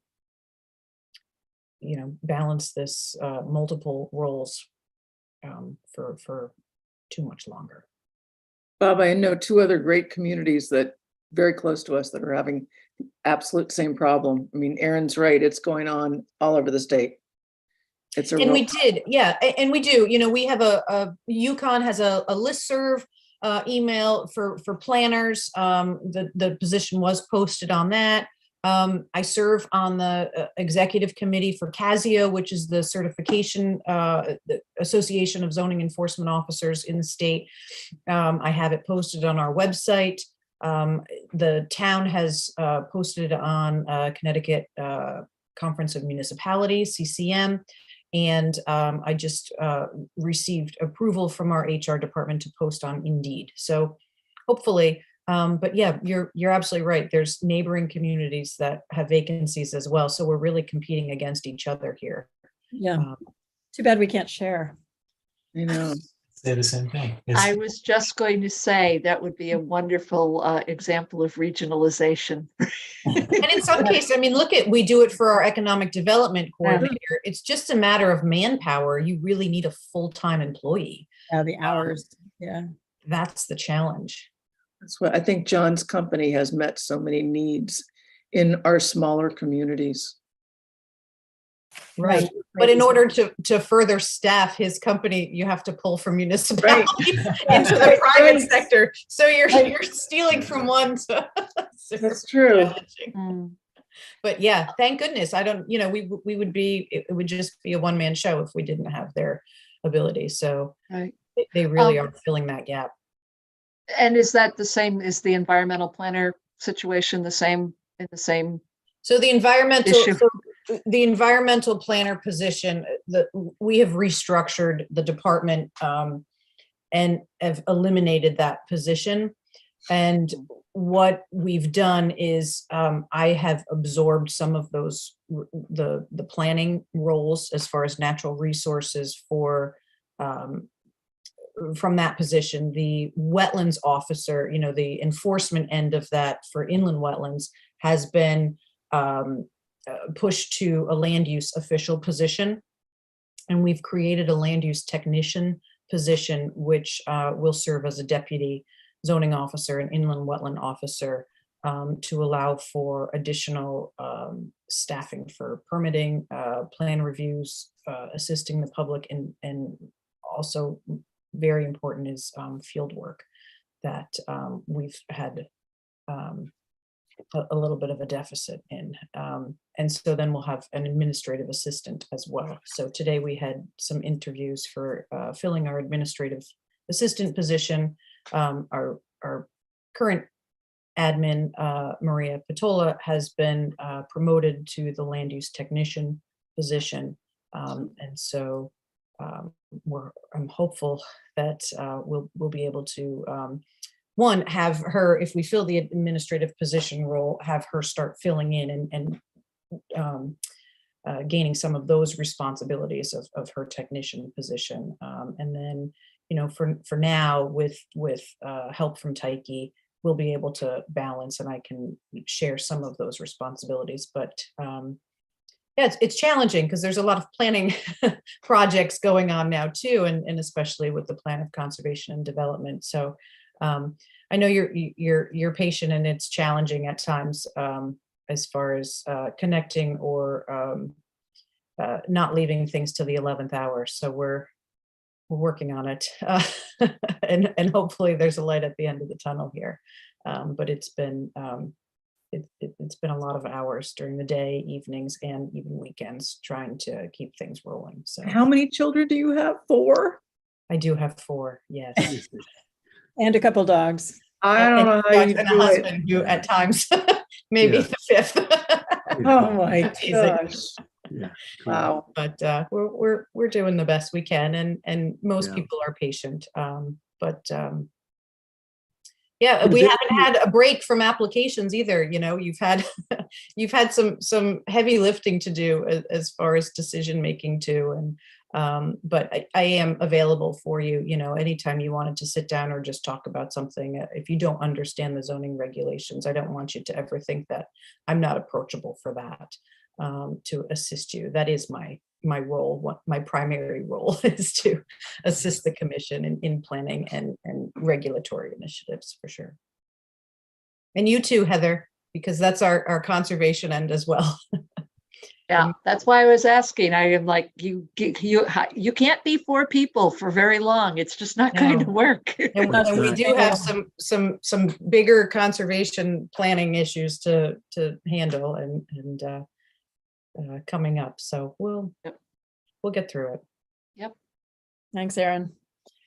So, yeah, this is anecdotal, and it's like 3 or 4 years ago before you were working for Madison. But the one complaint I got from my neighbors, it wasn't so much that the zoning enforcement officer was unreasonable, but you couldn't get him to show up. That they'd be saying, you know, it's been 2 months now and I've called 3 times, and this is again 3 years ago. But I'm just, that was the complaint back then, at least very anecdotally. I really do think, and you know, our zoning officer for several years since Bob Kukta retired from being the inland wetland officer, he was serving in an interim capacity for almost 4 years as the inland wetland officer. So there, you know, unfortunately, that's the challenge in municipalities as well. As you know, when a position is eliminated and you absorb a responsibility, it's very challenging to remove that from your workload. Luckily, we have not eliminated any of our positions. We're still a 4-person department. And I really do think that the structure, one, I liked that we are able to have some succession planning here and the ability for folks to advance within the department, and also to have appropriate coverage so that we're not in a position like we're in now, where there's no one else who can answer the questions or who is able to perform those duties when somebody suddenly is no longer there in the office. So really, since August, we've, you know, I've had to serve in this capacity because there isn't anyone else who could do that. So in a way, we're lucky, at least that, you know, I had that former life where I was able to step in and not have us really fall too far behind. But this way, it really, you know, the land use official will be able to serve in my absence if I'm unavailable for a meeting, and then the same as our technician would be able to step up, which would allow for me to have some greater opportunities of you know, planning initiatives or educational opportunities, things like that. So I'm hopeful it will work. I do have an environmental science background, so it's not, you know, the environmental and the natural resources end is not foreign to me. So I am comfortable taking on and absorbing that responsibility. So Erin, is Maria's promotion official? yes. Okay, good. Yes. So she just hasn't been acting in that capacity because there's only two of us. So, but that would be great. Yeah, we're really hopeful that within this month, we can hire our administrative assistant, get them on board. She can onboard them, and then we'll get her out in the field a little more and doing some permit reviews and things, which is great because for a long time she was looking to be able to advance, but wasn't quite ready for the land use official responsibilities. So creating this next level is, I think, a great opportunity. She's really showed dedication and an interest in the work. So that's good. I'm excited to have her. Great. Any other remarks? That was Erin, you actually answered some of my questions in explaining your restaffing and restructuring. John, you had your hand up. Carol, just a quick comment and a question. Previously, Janet was talking about the need for more public education and clarification. In general, I think on the PDD concept, and in particular on what we decided last week. And my question is, what is the commission's policy or the town's policy for commissioners to, for example, write a letter to the editor or some type of public response in the local newspaper? There was one published from a resident that kind of mischaracterized and misunderstood, I think, what we decided. And then furthermore said that perhaps we really weren't up to the job. So my question is, what is the town policy on responding in an educational kind of way to try to clarify exactly what we did and where we're going? Well, I think it's always a challenge when you read things, whether it's in social media or the newspaper, especially letters to an editor. Those are personal, you know, opinions. I would especially recommend during hearings, clearly there's no communication, and really all of your discussions about applications should be here at meetings publicly. And even further discussion now, we're in an appeal period. You know, because the legal notice ran today. And so from this point moving forward, 15 days is the legal appeal period for an appeal to be taken to Superior Court on your decision. So I would encourage you not to communicate. Generally speaking, unless there's, you know, a gross error in an article that was written by a newspaper and, you know, misquoted or something of that nature, my recommendation is to let it go and really not speak out as members of the commission. If you're contacted, you know, by a newspaper after the fact, you know, I think there is a level of discretion that you have to use, but I agree with you on the education. I'm not exactly sure at this point the best way to do that. I can say I do believe that our process for the plan of conservation and development, I want a public facing website, webpage, something, Right. and have talked to John about this. And I have a meeting with our IT department on Monday for this to figure out the best tool. I was willing to outsource to an engagement, you know, a specifically structured engagement platform to be able to make this interactive. Showing the timeline for the commission what information we have so far, who's listening, the contact information for staff, information as we gather, as we go through, opportunities for storytelling, opportunities for surveys, just a general place where you can debunk those myths or those statements that are made, whether it's on social media or just in casual conversation. And that's something I feel that the town would benefit from as a whole for any planning initiative, whether it's through Beach and Rec or through the Board of Selectmen. I really like that tool that you can use, and I've seen it in other communities, and pushing for something like that in town, because I do think transparency is important through the planning process, and not just a paper survey that goes around. I think that we have to meet in person for forums or public sessions. We have to be able to, whether it's through me as staff meeting with various representatives around town.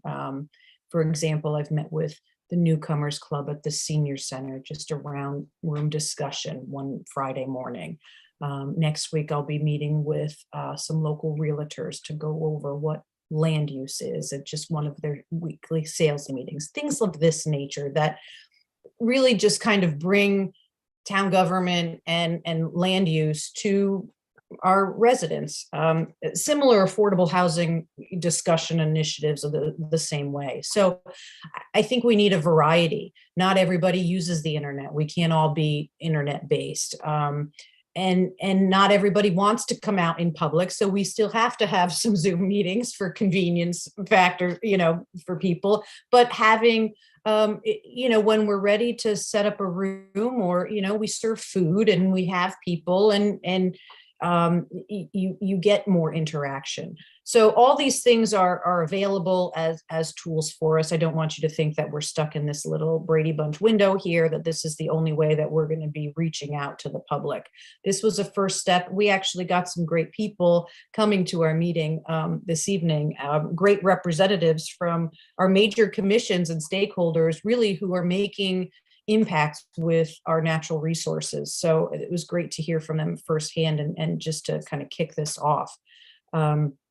But the website, I think, will be great. If anyone has any other suggestions, I also kind of thought of a general branding of what we're doing, and so whether I've seen this done in other communities where you've had just a catch slogan of what this was, what we call our plan of conservation and development update for this year, whether it's Madison 2023 or something, but it's just something, whether you have little cards out with scan, whether they're at the library or at the senior center or at town offices, where people catch that image and they know, oh, this is associated with the plan of conservation and development, or this is where, they're looking for feedback on things. So I'm exploring kind of all these options, and I hope to bring you some more information, and really hope to have something that we can manage in-house for a website. Steve's very handy with computer as well. And I'm hopeful that our IT department seemed to think there were some good resources already available through Civic Plus, who is our website platform. So I'll let you know what information I hear on Monday, but I think that would help for education and revamping our web pages too. But I was going to say, Erin, yeah, Carol and I have been talking about this for a while, and I've been sending Erin drafts for our website just to explain, what does planning and zoning do, and what does it not do? Because I think that came across in the PDD discussions of, what is it, what are our regulations, what are our laws, and what is our responsibility as a commission? And if we could get that out there sort of as the front page of planning and zoning, I think that would be helpful. Yeah. So, and go ahead, Bob, and then I'll. No, I just have a quickie in agreement. I spent time doing a lot of political consulting, and when somebody writes a letter accusing you of tripping a little old lady and stealing her handbag, the worst thing you can do is to write back and say, you don't have your facts straight. I didn't steal the hamburger, because it's just going to make it more salient. And what they're going to remember is Doozer's denying that he stole the handbag. You can't win. So let's not give further publicity to something. And I haven't read this letter, so I'm just agreeing. Well, that and we're yeah, better and off doing a everyone's positive campaign on other things and just ignore it.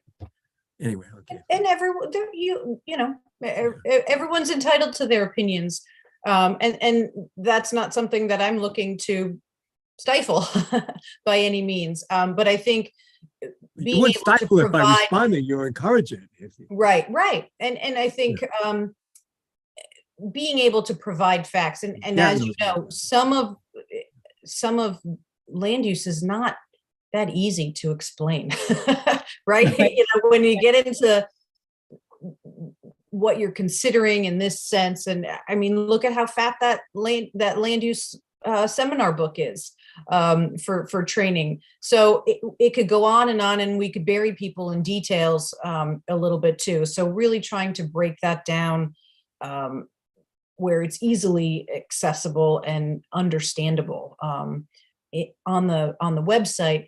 And then hopefully, once we go through this process, in our own regulations as well. Your work won't be over after, unfortunately, after the plan is adopted. Then we really need to make our regs, our tools to help implement this plan and to be understandable, and so that people who open the book up can logically find where you think this information would be found in your regulations, rather than, some information in the front and then 30 pages later, there's a section that also, you got to know this section too, in order to circle back to, it's very challenging. It's challenging for staff. It's extremely challenging for the commission too. And the general public when looking to understand land use. So we can try to simplify that. And hopefully it won't be as complicated moving forward.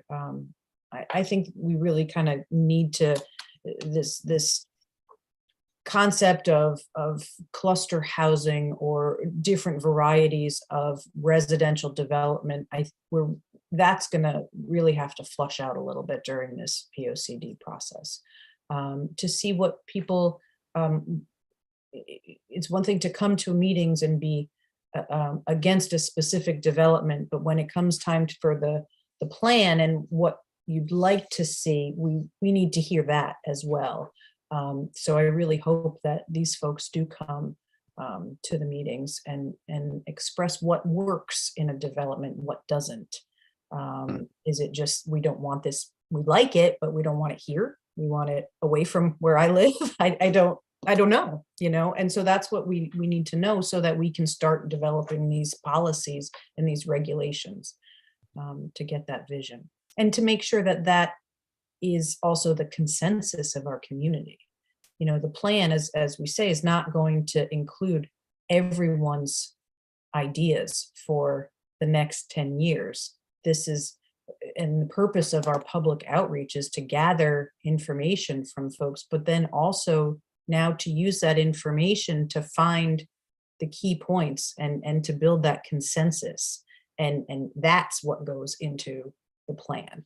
So, and I think maybe that's one of the problems of our current plan is we have a little bit of everyone where it's not, and we feel sometimes that's contradictory. If we have, if we really do our work and reach out and get as much public input as possible, then we should be able to identify where where these strong views are.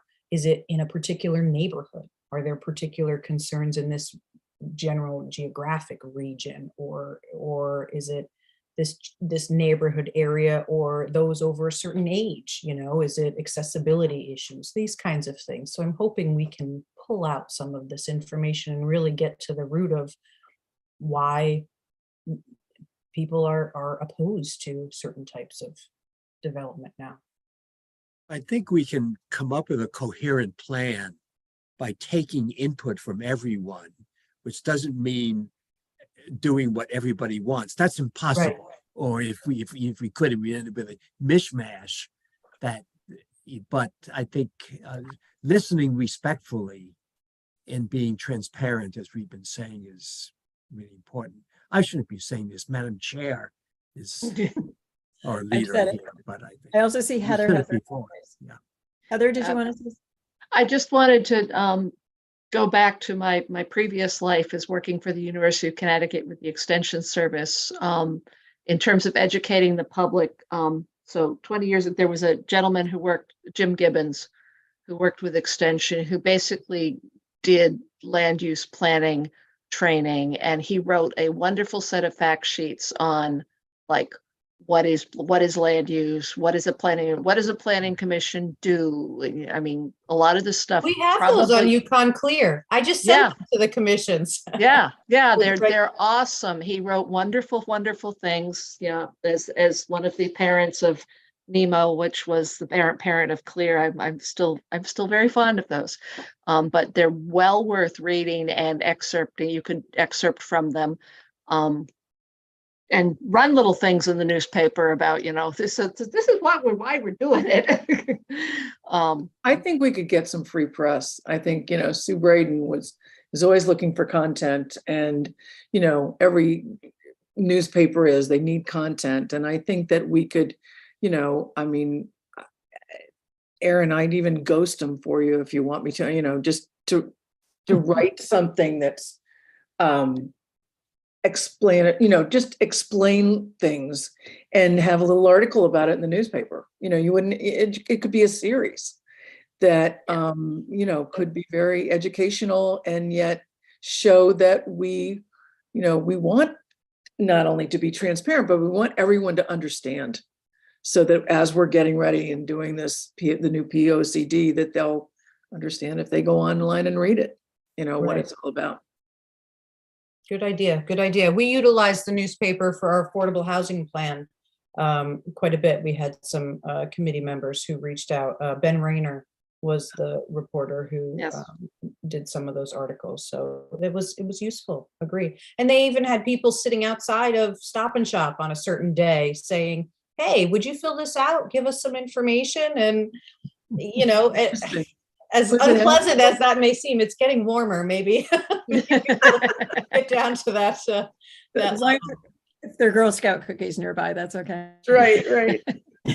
And Heather, Yukon Clear has just advertised a position that's related to land use training. I believe that's in light of Bruce Hyde's retirement. They're looking finally. Bruce left too. This is what I know. I've been gone too long.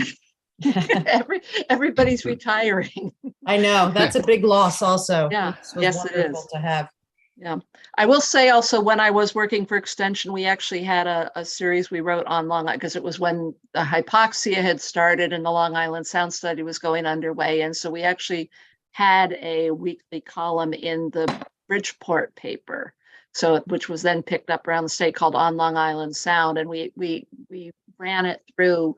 4 of us in the on the staff to write on, just choose various issues, write a 500-page, 500-letter, 500-word article. Believe me, it's hard to keep it to 500 words. It's either 200 or 700, but that's a big commitment.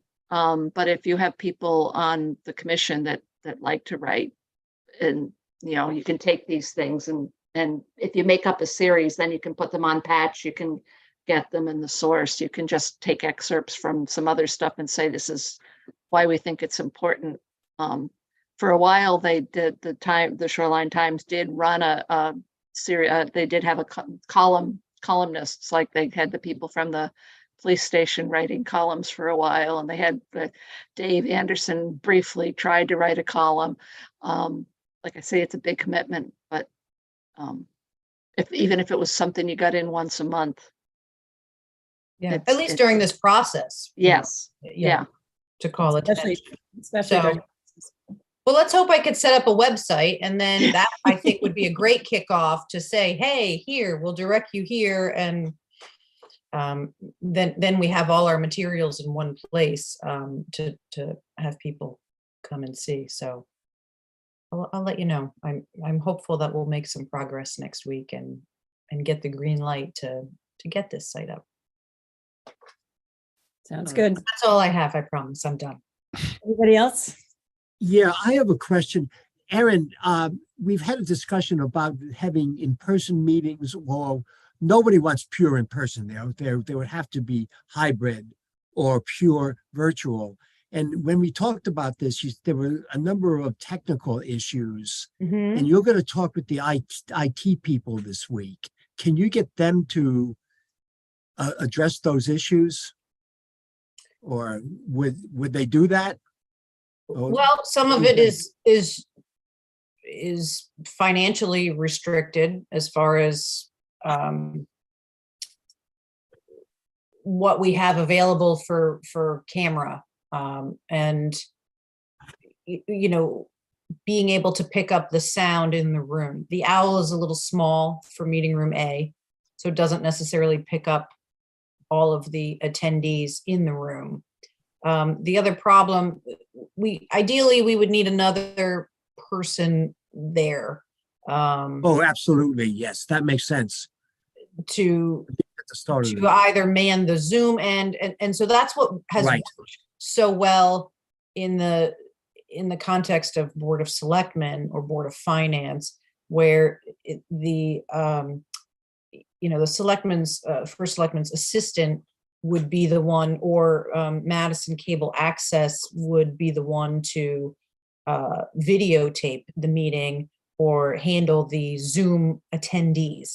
And then essentially the first select woman joins that Zoom meeting and is able to screen share her information that way. So for everybody to see, whether it's a PowerPoint presentation or something. And at this point, where I was operating as one, the person as staff to share documents and the person who's manning the Zoom. Too much. Too much. And there's too much to be shown on the screen. So historically, Madison Cable Access has only recorded or serviced one meeting a month for the Planning and Zoning Commission. They never staffed two. They only did the second meeting of the month because historically the commission, well, I shouldn't say historically, but most recently the commission used their first meeting of the month as their planning meeting, where they didn't do any regulatory work. We kind of reverted to that program for the Plan of Conservation and Development, just to make sure that we weren't scheduling a third meeting, for them every month, and to make sure we had a dedicated day. But before we started the POCD update, we would do regulatory business at both meetings, because then we're not ending up with these super long meetings, pushing everything to one night. And I talked I would say it must have been in the summer. And I talked to IT trying to troubleshoot this in hopes of being able to do hybrid capacity, even spoke with the technology director at the high school, and trying to see if maybe we could create a program with students who would be willing to man the camera as some type of internship, or even ultimately we would have to pay them. The town would have to pay them. So some of this is above my pay grade for making policy decisions on how we're going to be handling this. We also explored, and I've had conversations with Peggy about upgrading the camera system in meeting room A, if that's a need. Because, part of our problem is it's challenging to look at the materials, so we can't use computers during an in-person meeting. So when you're in person attending, you are relying on the two television screens in the room to look at all of your meeting documents or paper copies. Paper copies are closer to you, and so we would have to then require applicants to submit more paperwork, additional plan sets and things for you to review. But more challenging than that. That's one thing. We just changed our application forms to require those number of copies, but it was very loud. The paper, the camera was picking up the sound of the paper because it had to be so close to you at the table in order to pick up your voices, because there isn't a microphone system in the room. So it was like we'd fix something and we'd have a solution to try to address that. And then that backfired because then the attendees via Zoom couldn't hear because it just sounded like, rustling papers in front. So this isn't dead in the water by any means here. And I think we need to look at other ways.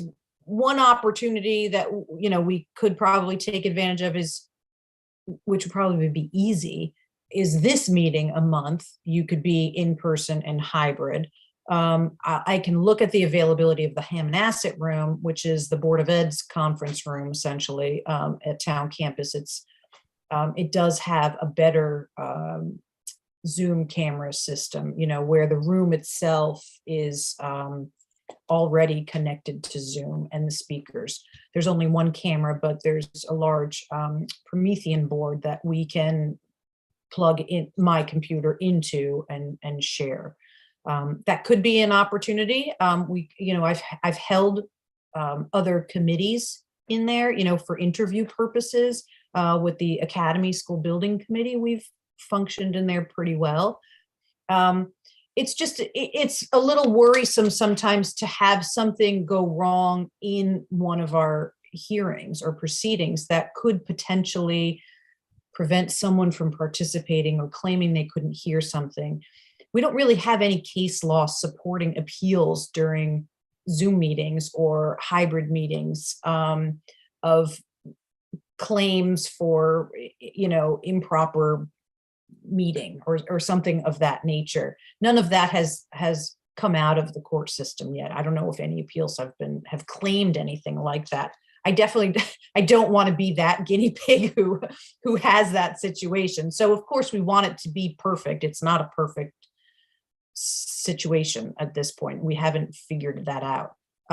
If I have my staff there, then I have to pay staff to attend these meetings, which means we have to have overtime budget to be able to hire my staff to come and support me as far as being the host, in person for that meeting or attending that night meeting.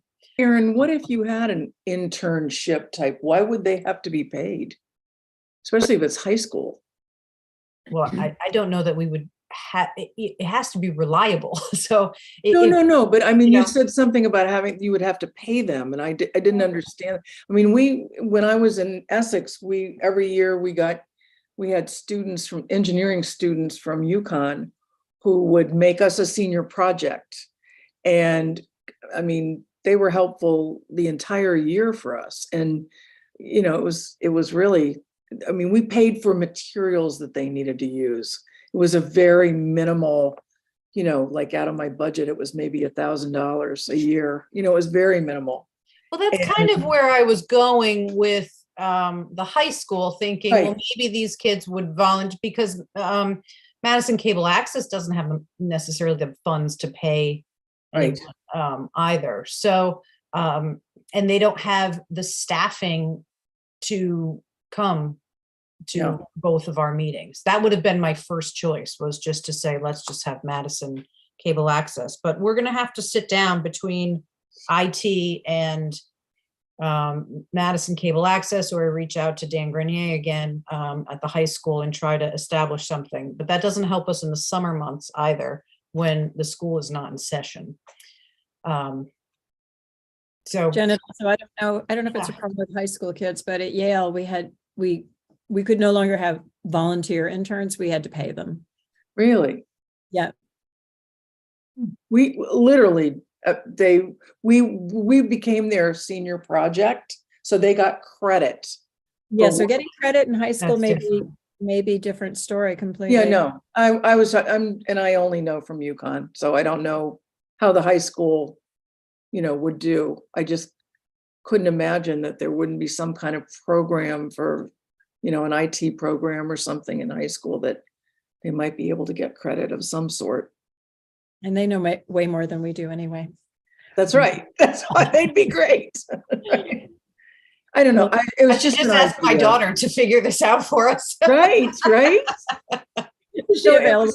Can you give her a bigger allowance?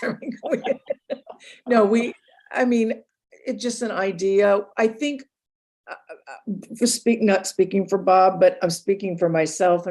I think there's some frustration, especially for the larger meeting where there might be many from the public speaking. I think I like the idea of being in the same room with people, both in the public and commissioners.